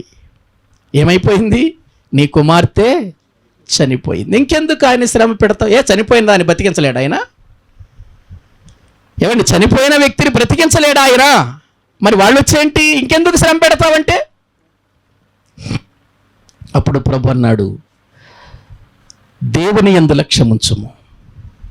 యాయిరు, నువ్వు మనుషుల యందు కాదు లక్ష్యం ఉంచాల్సింది, నీవు నమ్మాలి, నా యందు విశ్వాసం ఉంచాలి అని ఆయన యాయిరు ఇంటికి వెళ్ళి, ప్రియులారా, ఎవ్వరిని తనతో రానివ్వకుండా 3 వెంట పెట్టుకెళ్ళాడు. ఎవరంటే పేతురు, యాకోబు, యోహాను. వీళ్ళ 3 వెంట పెట్టుకెళ్ళాడు. మరి మిగిలినటువంటి 9 మంది వాళ్ళు కూడా రాలా. అంటే వాళ్ళకి దేవుడు ప్రథమ స్థానం ఇవ్వలేదా అనేది కాదు. దేవుడు ప్రియులారా ఒక ప్రాముఖ్యమైనటువంటి విధానములో ఒక వ్యక్తిని తన వెంట తీసుకెళ్తున్నాడంటే ప్రియులారా దానికి అర్థం ఉండాలి. వాస్తవానికి నేను ఒక విషయం చెబుతాను, మనం కూడా అంతే కదండి. ఎవరింటికైనా ప్రార్థన చేయటానికి వెళ్ళేటప్పుడు మనతో ఎవరిని పడితే వాళ్ళని తీసుకెళ్తామా? ఏవండి, ఎవరిని తీసుకెళ్తాం? కొంచెం ప్రార్థనలో ఆధ్యాత్మికంగా దేవుని కొరకు బ్రతికేటువంటి వ్యక్తి ఉన్నటువంటి వాళ్ళని మనం వెంట పెట్టుకుని తీసుకెళ్తాం. ఈ వ్యక్తిని మనతో తీసుకెళ్తే మనకు ఉపయోగం ఉంటుంది అన్న వ్యక్తిని మనం వెంట పెట్టుకుని తీసుకెళ్తాం కదండి. యేసు ప్రభు వారు కూడా ఇదిగో తన వెంట తీసుకుని వెళుతున్నటువంటి 3లో యాకోబు మనకు కనబడుతున్నాడు. ఇక్కడే కాదండి, మరొక మాట చూడండి. బైబిల్ గ్రంథములో మనము చూస్తే లూకాసు వార్త 8వ అధ్యాయము 51వ వచనాన్ని చదివితే అక్కడ కూడా ఈ మాటలే కనబడతాయి. లూకాసు వార్త 8వ అధ్యాయం 51వ వచనం. ఉమ్, ఉమ్, ఉమ్, ఉమ్, ఉమ్. చాలే, అదే కదా, అదే సందర్భం. మళ్ళీ మరొక విషయం, రూపాంతరపు కొండ మీద కూడా వీళ్ళ ముగ్గురే ఉంటారు. 17వ అధ్యాయము మత్తయి సువార్త 17వ అధ్యాయం 1వ వచనం చదవండి. మత్తయి సువార్త 17వ అధ్యాయం 1వ వచనం. యేసు పేతురును, యాకోబును, అతని సహోదరుడైన యోహానును వెంటబెట్టుకొని ఎత్తైన ఒక కొండ మీదకి ఏకాంతముగా పోయి వారి ఎదుట రూపాంతరం. ఎవరి ఎదుట అంటే ప్రభువు ఎవరి ఎదుట రూపాంతరం చెందాలనుకుని వీళ్ళని తీసుకెళ్ళాడు? ఏవండి, పేతురు ఉన్నాడు, పేతురుతో పాటు యాకోబు ఉన్నాడు, యాకోబు కూడా ఉన్నాడు, యోహాను ఉన్నాడు. వీళ్ళ ముగ్గురినే తీసుకెళ్తున్నాడు. చూడండి, ఎక్కడికి వెళ్ళినా మీరు ఎక్కడైనా చూడండి, బైబిల్ గ్రంథములు ఎక్కడైనా వెతకండి, వీళ్ళ ముగ్గురు ప్రాముఖ్యమైన స్థానాన్ని వహిస్తారు. వీళ్ళు చెప్పినటువంటి విధానములో ప్రియులారా నడుచుకునేటువంటి స్థితి కలిగిన వారిగా వీరు కనబడుతున్నారు. ప్రభు వీరిని వెంట పెట్టుకుని వెళుతున్నాడు. రూపాంతరం వీళ్ళ ఎదుట చెందుతున్నాడు. చూడండి, వీళ్ళ ఎదుట రూపాంతరము చెందుతున్నాడు. మరొక విషయం, యేసు ప్రభు ఆఖరి గడియలలో, ఇలా మనం చాలా చూస్తాం, ఆఖరి గడియలలో ఆయన అప్పగించబడే ముందుగా ఆయన గెత్సెమనే తోటలోనికి వెళతాడు ప్రార్థన చేయటానికి. అప్పుడు కూడా ఎవరిని తీసుకెళ్తాడు? వీళ్ళ ముగ్గురినే కదా. ఒకసారి చూడండి ఆ మాట కూడా బైబిల్ గ్రంథములో 26వ అధ్యాయం 37వ వచనం. వాక్యములో 26వ అధ్యాయం 37వ వచనం. పేతురును, జబదయి ఇద్దరు కుమారులను, జబదయి ఇద్దరు కుమారులు ఎవరు? యాకోబు, యోహాను. వెంట పెట్టుకొని దుఃఖపడుటకును చింతాక్రాంతుడగుటకును మొదలు పెట్టెను. చాలండి ప్రియులారా, ఆయన ప్రార్థన చేయటానికి వెళ్ళినప్పుడు, ఆయన దుఃఖాక్రాంతుడవటానికి వెళ్ళినప్పుడు, ఆయన వేదనాభరితుడిగా గెత్సెమనే తోటలోనికి వెళ్ళి ఆయన ప్రార్థించటానికి వెళ్ళేటప్పుడు తనతో పాటు కూడా ఎవరిని వెంట పెట్టుకెళ్తున్నాడు చెప్పండి ప్రియులారా? యాకోబును కూడా వెంట పెట్టుకుని వెళుతున్నాడు. ముగ్గురులో ఎవరున్నారు? యాకోబు ఉన్నట్లుగా దైవ గ్రంథంలో చూస్తున్నాం. అంటే ప్రభువు ఎక్కడికి వెళ్ళినా, ఏ కార్యం చేయటానికి అడుగులు ముందుకు వేసినా తనతో ఎవరిని తీసుకెళ్తున్నాడంటే వీళ్ళ ముగ్గురులో యాకోబు కూడా ఉన్నాడు. యాకోబు కూడా ఉన్నాడు. ప్రియులారా, ప్రభువు నమ్మిన వారిలో నువ్వున్నావా? ప్రభువుని వెంబడించే వారిలో నేనున్నానా? ప్రభు మాటకు లోబడే వారిలో మీరున్నారా? ఏమండి, ఆయన లిస్టులో మనం ఉండాలి.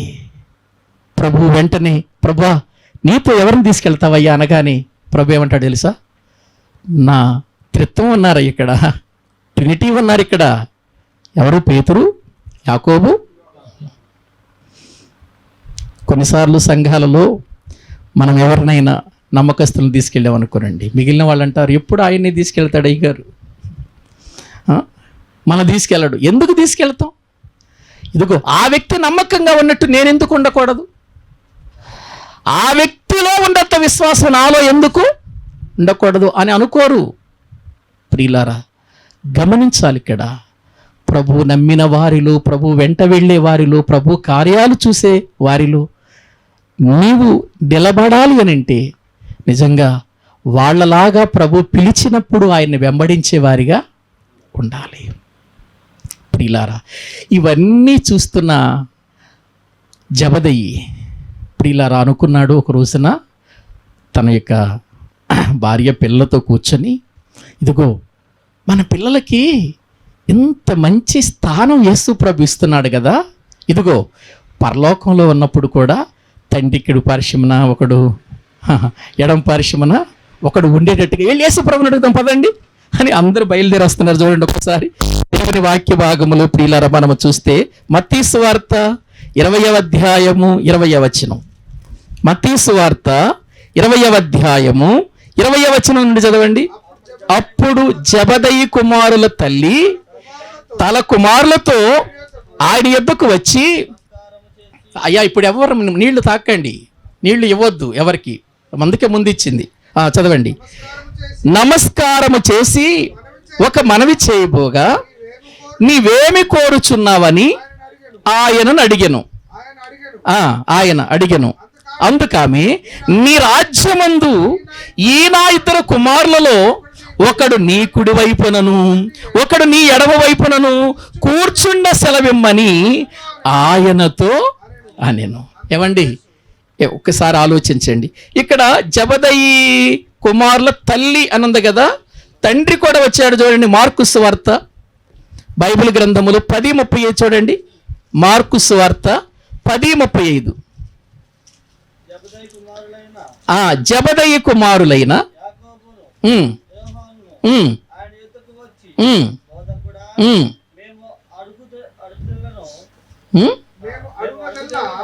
మేము అడుగునదెల్లా నీవు మాకు చేయగోరుచున్నామని చెప్పగా, ఆయన, నేను మీకేమి చేయగోరుచున్నారని వారిని అడిగాను.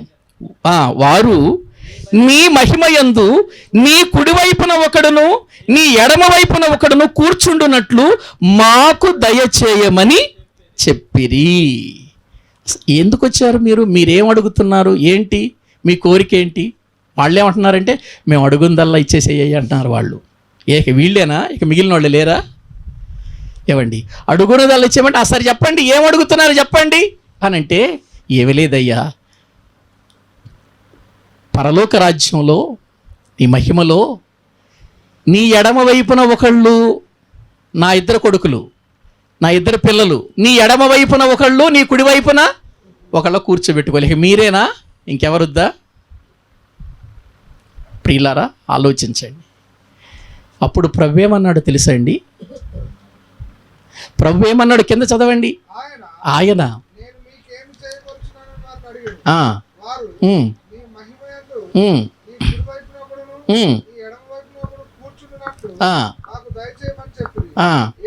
యేసు, మీరేమి అడుగుచున్నారో ఏంటట?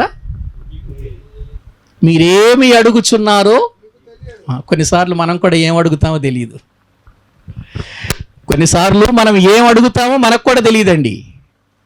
ఏది అడగాలో ఏది అడగకూడదో అది మనకు అర్థం కావట్లా. ప్రియులారా, మనము అనేక సార్లు చూస్తూ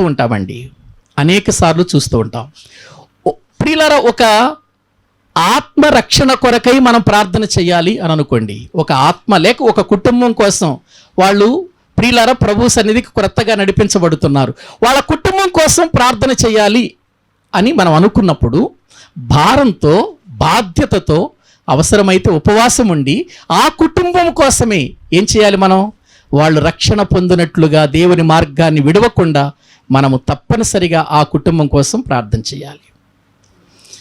కానీ అది మానేసి, ప్రభువా ఫలానా కుటుంబం వాళ్ళు మందిరానికి వస్తున్నారయ్యా, వాళ్ళ ఇల్లు దీవించయ్యా, వాళ్ళ కుటుంబాన్ని దీవించయ్యా, వాళ్ళకి ప్రభువా ఏ అవసరతలు ఉన్నాయో తీర్చయ్యా, వాళ్ళ అక్కర్లేంటో తీర్చయ్యా, వాళ్ళు ప్రభువా నాయన జీవితంలో ఉన్న కొద్ది ధనవంతులు అయ్యేటట్టు చెయ్యి ప్రభువా అని చెయ్యాలి ప్రార్థన. మనం ఆ కుటుంబం నూతనంగా మందిరానికి వస్తున్నప్పుడు వాళ్ళ రక్షణలోనికి నడిపించాలి. మనం ప్రభు శిలువ వర్తమానం చెప్పాలి వాళ్ళకి.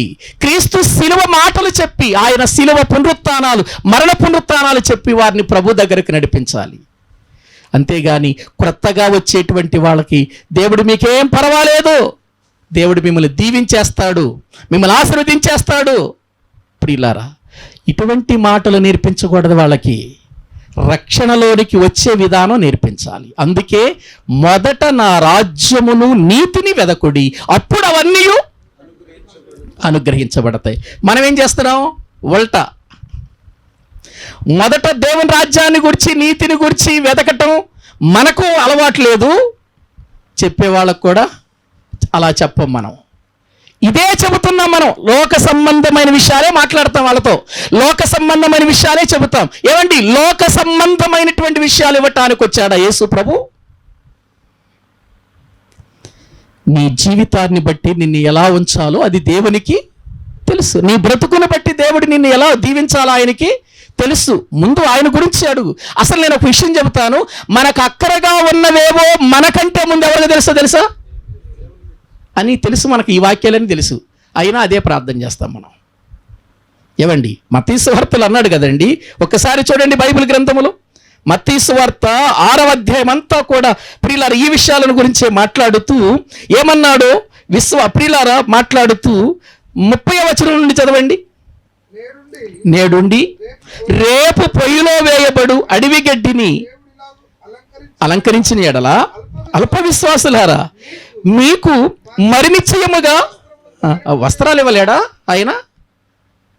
వస్త్రాల గురించి అడుగుతున్నారు. వస్త్రాలు ఇవ్వలేడా? కింద చదవండి. కాబట్టి ఏమి తిందాం, ఏమి త్రాగుదాం, ఏమి ధరించుకుందాము అని చింతింపకుడి. అన్యజనులు వీటిని గురించి విచారిస్తారు. ఎవరు విచారిస్తారు వీటి గురించి? తినటం గురించి, త్రాగటం గురించి, ధరించుకోవటం గురించి. నేను ఒకరోజు ఒక మీటింగ్కి వెళ్ళాను గన్నవరంలో. మీటింగ్కి వెళితే నన్ను ఒక ఇంట్లో రూమ్ ఇచ్చారు, అక్కడ ఉంచారన్నమాట.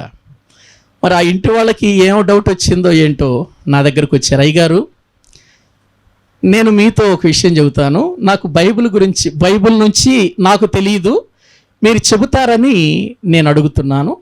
కొంచెం ఇది వాస్తవమో కాదో మాకు చెప్పండి, బైబిల్కి అనుకూలంగా ఉందో లేదో అని చెప్పండి. ఏంటమ్మా తెలిస్తే చెబుతాను, చెప్పు అని అన్నాను. ఏమి లేదు అయ్యగారు, సంవత్సరం మా అమ్మగారు మా ఇంటికి వస్తుంది, ప్రార్థన చేస్తుంది, వీళ్ళు గృహాలు దర్శించడానికి వచ్చి ప్రార్థన చేస్తుంది. మరి అందరి ఇళ్ళ దగ్గర అట్లా అంటుందో మా ఇంటి దగ్గర అట్లా అంటుందో మాకు తెలియదు. కొంచెం మా ఆయన జాబు ఉద్యోగస్తుడు, కొంచెం మాకు ఆస్తులు అవి ఉన్నాయి. ఒక సంవత్సరం వచ్చింది, ప్రార్థన చేస్తూ ప్రార్థన అంతా అయిపోయిన తర్వాత నా కుమార్తె దేవుడు పాస్టర్ గారికి బట్టలు పెట్టమని చెబుతున్నాడు నాకు అని చెప్పింది. ఏంటంట, పాస్టర్ గారికి అట్ట ప్రార్థన చేస్తుంటే ఏం పెట్టమని? బట్టలు పెట్టమని చెప్పింది. 2వ సంవత్సరం వచ్చిందట మళ్ళీ ప్రార్థన చేయటానికి. ప్రియులారా బట్టలు పెట్టేశారట. 2వ సంవత్సరం వచ్చి అమ్మ ప్రార్థన చేసిన తర్వాత ప్రార్థన చేస్తూ అమ్మగారికి చేయించమని దేవుడు చెబుతున్నాడు. లేరా ఇటువంటి వాళ్ళు అనుకుంటున్నారు మీరు? ఎక్కువ శాతం అటువంటి వాళ్ళు ఉన్నారు. అందుకే క్రైస్తవ్యానికి అవమానం జరుగుతుంది ఈరోజు. నేను అంతకుముందు ఎప్పుడు అంటే ఇటువంటి విన్నానే కానీ డైరెక్ట్గా నాతో మాట్లాడే విధానం అదే నాకు మొదటిసారి. ఇప్పుడు ఆ అమ్మాయికి ఏం చెప్పాలి నేను? ఆ ఇంటి వాళ్ళకి నేనేం చెప్పాలి? ప్రియులారా, అమ్మ వాక్యములో ఉన్నది చెబుతున్నాను. దేవుడు ఎప్పుడు వస్త్రాల గురించి లేకపోతే వేరే వాళ్ళ ఉద్దేశాల గురించి చెప్పి మరీ చేయించుకోవడమ్మా. ఆయన చెప్పాల్సిన అవసరం లేదు, ఇలా చెప్పమని కూడా దేవుడు చెప్పడు, లేఖనాలు అలా చెప్పటం లేదు. దేవుని వాక్యంలో దైవజనుడు మోకరించి ప్రార్థన చేసుకుంటున్నప్పుడు దేవుడే తన అవసరతలు ఎవరి ద్వారా తీర్చాలో తీరుస్తాడు, వాళ్ళని ప్రేరేపించి తీరుస్తాడు. మరీ చెప్పి మరీ చేయించుకోడు ఆయన అటువంటి వాడు కాదు అని అన్నాను. మరి తర్వాత సంవత్సరం వచ్చి మరి ఏం చెప్పిందో నాకు తెలియదు కానీ ప్రియులారా, మరి ఈ అమ్మాయి జరిగిన విషయం అయ్యగారు ఎట్లా చెప్పాడని చెప్పిందేమో. ఆ రోజు నుంచి నన్ను అసలు ప్రతి సంవత్సరం మీటింగ్ పిలవటం మానేయండి. వాస్తవాన్ని చెప్పినప్పుడు ప్రియులారా మనం ఎందుకు సిగ్గుపడాలి? అది ఎంత దౌర్భాగ్యం. మనకు ఎవరి వలన వస్త్రాలు రావాలో. ఏమండి, వాస్తవానికి ప్రతి సంవత్సరం ప్రియులారా మేము మా పిల్లలు బట్టలు కొనుక్కున్నా మా సంఘస్థులు బట్టలు తీసుకొస్తారు. మా షాబాదులో కానీ లేకపోతే మాకు అంబాపురంలో కానీ బట్టలు తీసుకొస్తారంటే మాకు ప్రతి సంవత్సరం తీసుకొస్తారు. నేను అప్పుడప్పుడు అంటాను, ఎందుకమ్మా మీరు ఎంత ప్రయాసపడుతున్నారు, అలా చేయకండి, మేము కొనుక్కున్నాం కదా అని చెబుతాను వాళ్ళకి నేను. ప్రియులారా గమనించండి, మన అక్కరలో ఉన్నప్పుడు మనం అక్కరను దేవునికి చెప్పుకోవాలి కానీ దేవుడు చెప్పాడనే అబద్ధాన్ని తీసుకెళ్ళి ఎవరికి చెబుతున్నాం? మనం మనుషులకు చెప్పి మోసం చేయట్లే. మనం ఊరకనే పోద్దనుకుంటున్నారా మోసం? ప్రియులారా ఒక్కసారి ఆలోచించండి. మన సేవా విధానం ఇదిగో ఈ రీతిగా ఉన్నప్పుడు నిజంగా మనకు ప్రియులారు ఏవో కనబడతావేమో, మనకేవో గొప్పగా ఉన్నట్లుగా కనబడతాయేమో, కానీ దాని వలన మనము నష్టపోతాం, చాలా నష్టపోతాం. గమనించండి, దేవుని వాక్యాన్ని వింటున్నటువంటి మనము ఆలోచించాలి. ఇక్కడ వీళ్ళు వచ్చి ప్రియులారా ప్రభువుని అడుగుతున్నారు, నీ కుడి ప్రక్కన ఒకళ్ళు ఎడం ప్రక్కన ఒకళ్ళు ఉండనివయ్యా మా పిల్లల్నంటే ప్రభు ఏమన్నాడు తెలుసా? వాళ్ళని ఏమంటున్నాడు? మీరేమి అడుగుచున్నారో మీకు తెలియట్లేదు, నేను త్రాగబోవు గిన్నెలోనిది మీరు త్రాగగలరా అని అడుగగా వారు త్రాగగలము అనిరి. ఆయన మీరు నా గిన్నెలోనిది త్రాగుదురు గాని నా కుడి ప్రక్కను నా ఎడమ వైపునను కూర్చుండనిచ్చుట అది ఎవరి వశంలో లేదు? అయ్యా నా వశంలో లేదయ్యా, అది పరలోకంలో నా తండ్రి ఉన్నాడు, మనందరికీ తండ్రి ఉన్నాడే, ఆయన వశంలో ఉంది, అది నా వశంలో లేదది. చూడండి, ఆయన మాట్లాడుతున్న మాటలు చాలా అర్థవంతమైన మాటలండి. ఆయన మాట్లాడుతున్న మాటలు, మీరేమడుగుచున్నారో మీకు తెలియదు. నేను ఒక విషయం చెబుతాను, నేను త్రాగే గిన్నెలోనిది మీరు త్రాగగలుగుతారా అని అన్నాడు. అంటే వాళ్ళు మరి ఏమనుకున్నారో, అర్థమయ్యిందో అర్థం కాలేదో నాకు తెలియదు, కానీ త్రాగుతాం అని అన్నారు. ఏంటి ఆయన గిన్నెలోది త్రాగే విధానం? ఏమండి, ఆయనే త్రాగలేకపోయాడు. తండ్రి నీ చిత్తమైతే ఈ గిన్నె నా యుద్ధ నుండి తొలగించయ్యా, మానవుల పాపముతో కూడినటువంటి ఈ గిన్నెలోనిది నేను త్రాగుతున్నానయ్యా, శ్రమలతో కూడినటువంటి ఈ విధానాన్ని నేను త్రాగుతున్నాను. ఆ రోజు అది చూచిన ప్రభువే ప్రియులారా త్రాగలేకపోయాడు ఆయన. కానీ వీళ్ళు తొందరగా ఏమనేశారు? త్రాగుతాం అని అనేశారు. ఏమోలయ్యా, ఒకవేళ త్రాగితే త్రాగొచ్చేమో, కానీ ఒక విషయం చెబుతున్నాను, మిమ్మల్ని నా ఎడమ ప్రక్కన కుడి ప్రక్కన కూర్చోబెట్టుకునే విధానం మాత్రం నా యొక్క స్వాధీనంలో లేదు, అది తండ్రి యొక్క స్వాధీనంలో ఉందయ్యా. ఆయన నిర్ణయించాలయ్యా ఎవరు కూర్చోవాలో, ఎవరు నా ప్రక్కన కూర్చోవాలో, ఎవరు ఇదిగో ఎడవైపున కూర్చోవాలో, కుడివైపున కూర్చోవాలో, అది తండ్రి యొక్క ప్రణాళికలో ఉందయ్యా, నా దగ్గర లేదు, ఆ అవకాశం నాకు లేదు అని యేసు ప్రభువారు చెబుతున్నట్లుగా లేఖనాల్లో చూస్తున్నాం. ప్రియులారా, ఇలా కొనసాగిన యాకోబు యొక్క జీవిత విధానాన్ని మనం పరిశీలన చేస్తే, ప్రభువారు ఈ లోకములో 3.5 సంవత్సరాలు ఆయన ఎక్కడికి వెళ్ళినా చేసిన అద్భుతాలు కళ్ళారా చూసిన యాకోబు, ఆయన మరణాన్ని కళ్ళారా చూసిన యాకోబు, ఆయన ప్రార్థన కళ్ళారా చూసినటువంటి యాకోబు ఏమనుకున్నాడో తెలియదు. కానీ ప్రియులారా, ఈ యాకోబు స్పెయిన్ అనేటువంటి ప్రదేశానికి వెళ్ళి చెదిరిపోయినటువంటి యూదులకు సువార్త చేయాలి అనుకున్నాడు. ప్రియులారా, ఆ స్పెయిన్ దేశానికి వెళ్ళాలని పౌలు గారు కూడా అనుకున్నాడు. ఎన్నోసార్లు ప్రియులారా చెప్పాడు విషయాలు. ఈ యాకోబు గారు అక్కడికి వెళ్ళాలని ఎంతో ఆశపడి అక్కడికి వెళ్ళి చెదిరిపోయిన వారందరినీ కూడా ప్రభువు యొక్క వాక్యము చెప్పి వారిని మళ్ళించి దేవుని కొరకు వారిని పెంచాలి అనే తపనతో దేవుని యొక్క సువార్తను స్పెయిన్ దేశంలో అందించి దేవుని యొక్క మాటల ద్వారా అనేకులను క్రైస్తవులుగా చేసి వారందరినీ దేవుని వైపుకు త్రిప్పి తిరిగి ఆయన వచ్చాడండి. తిరిగి వచ్చిన తర్వాత ఆ సమయంలో హేరోదు అనే ఒక వ్యక్తి, అగ్రిప్ప 1, హేరోదుల గురించి చెప్పాను నేను. యేసుక్రీస్తు కాలములో ఉన్నప్పుడు ఉన్న హేరోదు యొక్క మనవడు అగ్రిప్ప 1, ఆయన కూడా హేరోదే అంటారని చెప్పాను.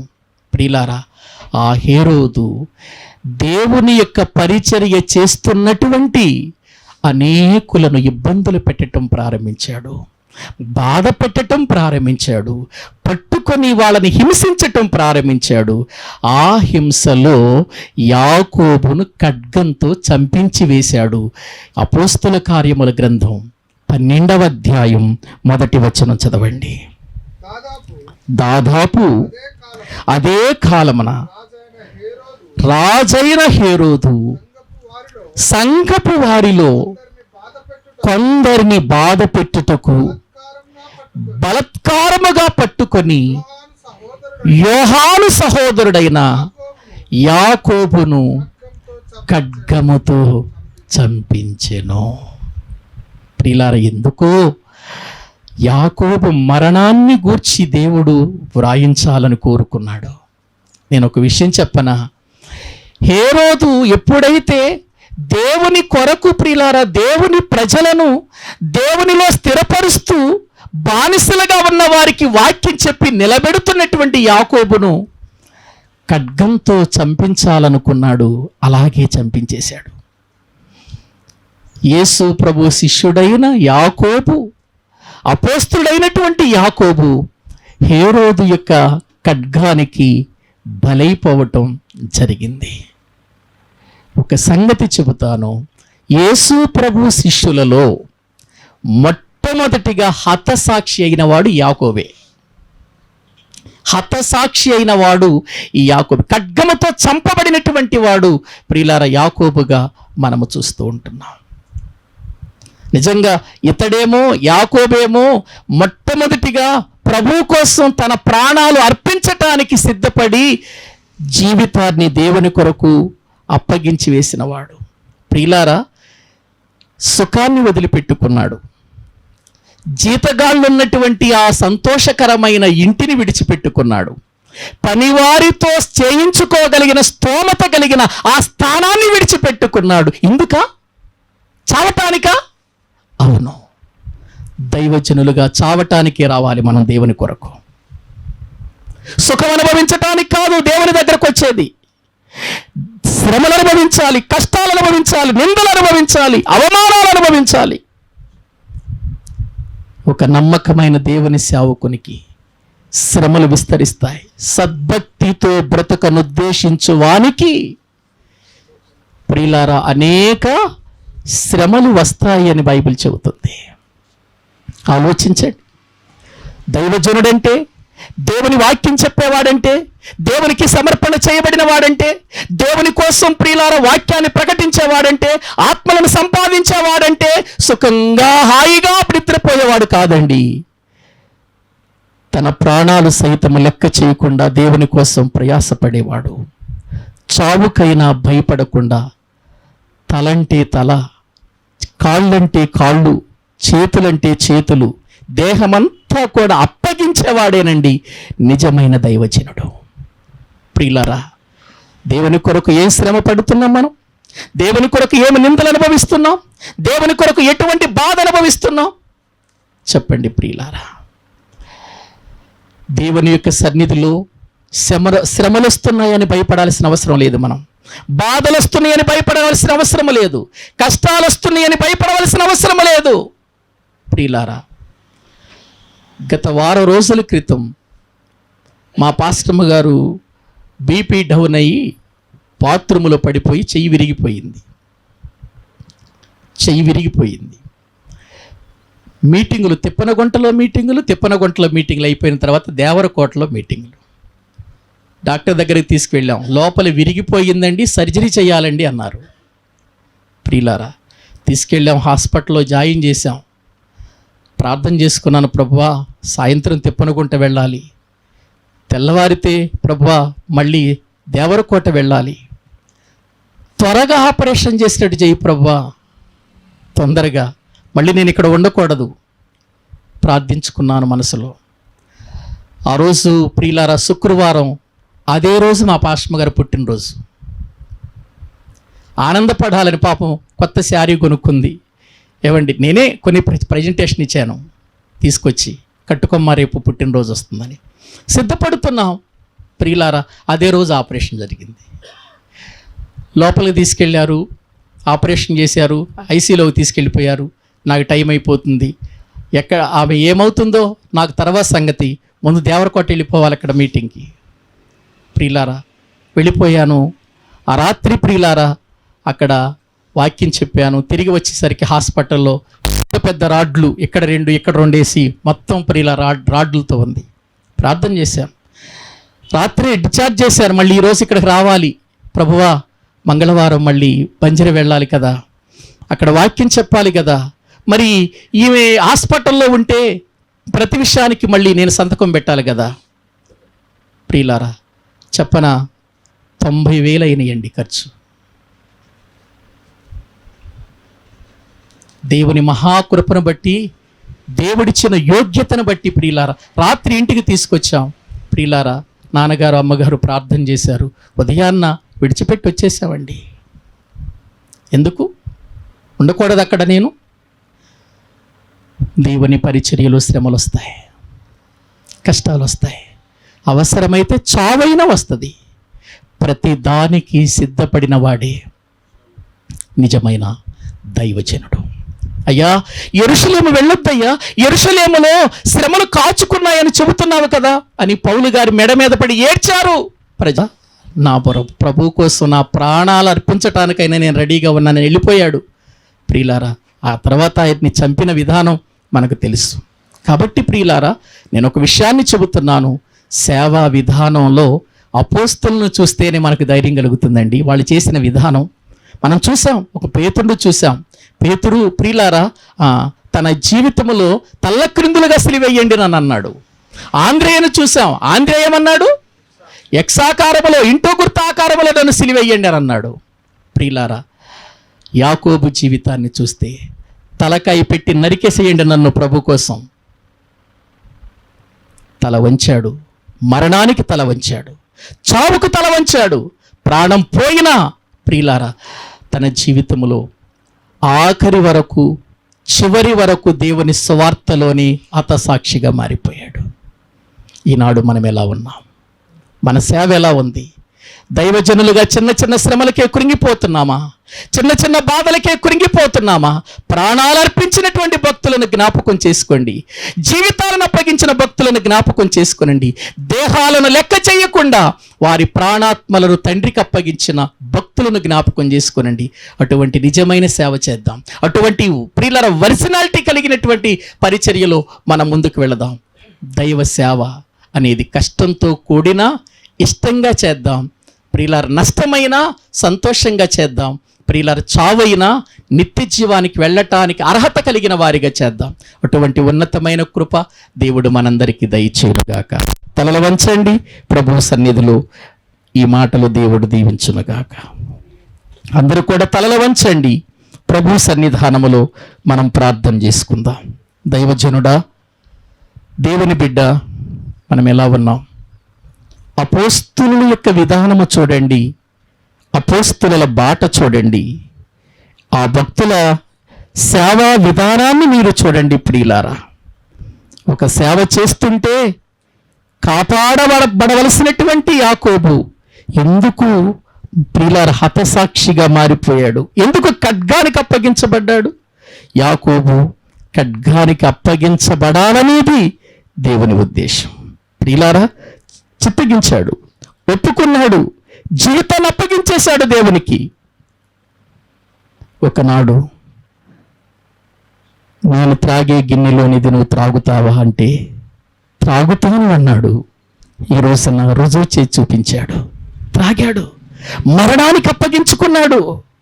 తన దేహము ప్రియుల ఖడ్గానికి బలైపోయినా నా ప్రభుని విడిచిపెట్టనని ధైర్యంగా చచ్చిపోయాడు, ధైర్యంగా చనిపోయాడు. ప్రియులారా, శ్రమలు, కష్టాలు, బాధలు వస్తున్నాయని చింతించుకో, బాధపడకు. ఆ శ్రమలలోనే ప్రభు వైపు చూడు, ఆ కష్టాలలోనే దేవుని వైపు చూడు, దేవుని మీద నమ్మకం ఉంచు. దేవుడు మన ఎడల ఆయన చిత్తాన్ని నెరవేర్చుకోవటానికి ఇష్టపడుతున్నాడు. మనం అప్పగించుకోగలిగితే, సరైన విధానంలో మనం సమర్పించుకోగలిగిన వారమైతే, సరైన విధానంలో మన సేవా జీవితం ఉంటే, ప్రియులారా, దేవుడు ఎందుకు మన ఎడల కార్యం చేయడు? వారు ఏక మనస్కులై ఉన్నారు కనుక అనుదినము రక్షించబడుచున్న వారు సంఘములో చేర్చబడుతున్నారు. దేవుని కొరకు తమ ప్రాణాలు అర్పించటానికైనా వారు వెళ్ళారు, ఆత్మలను సంపాదించారు, వారిని ప్రభు కొరకు నిలబెట్టారు, చివరికి తన ప్రాణాలు దేవునికి అర్పించారు. అంతకంటే గొప్ప భాగ్యం ఉందండి ఈ భూమి మీద. అది ఈ లోకములో చావే అవ్వచ్చు, అది ఈ లోకములో ప్రభు కోసం మరణమే అవ్వచ్చేమో కానీ పరలోకములో అది ఒక గొప్ప బహుమానం కాదా? పరలోకములో అది నిజంగా దేవుడు ఆనందించే కార్యం కాదా? ఆలోచించి ఒక మంచి పరిచర్య చేద్దాం. ఎంతోమంది ఉండాల్సిన అవసరం లేదు, కొంతమంది ఉన్నా పర్వాలేదు.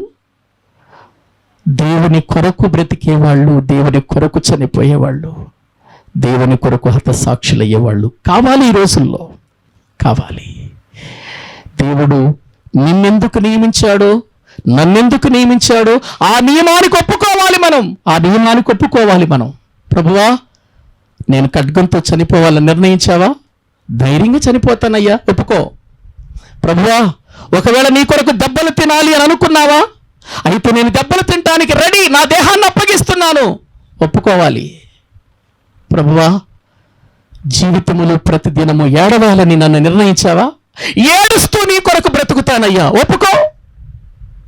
అది క్రైస్తవ జీవితం, అది ఒక సేవకుడి జీవితం. అటువంటి గొప్ప జీవితం ఒకవేళ లోకానికి అది ప్రియులారా అవమానకరముగా కనిపించవచ్చేమో, కానీ దేవుని దృష్టిలో అది విలువైన మరణం, అది విలువైన జీవితం, అది విలువైన సేవ, అది విలువైనటువంటి బ్రతుకు.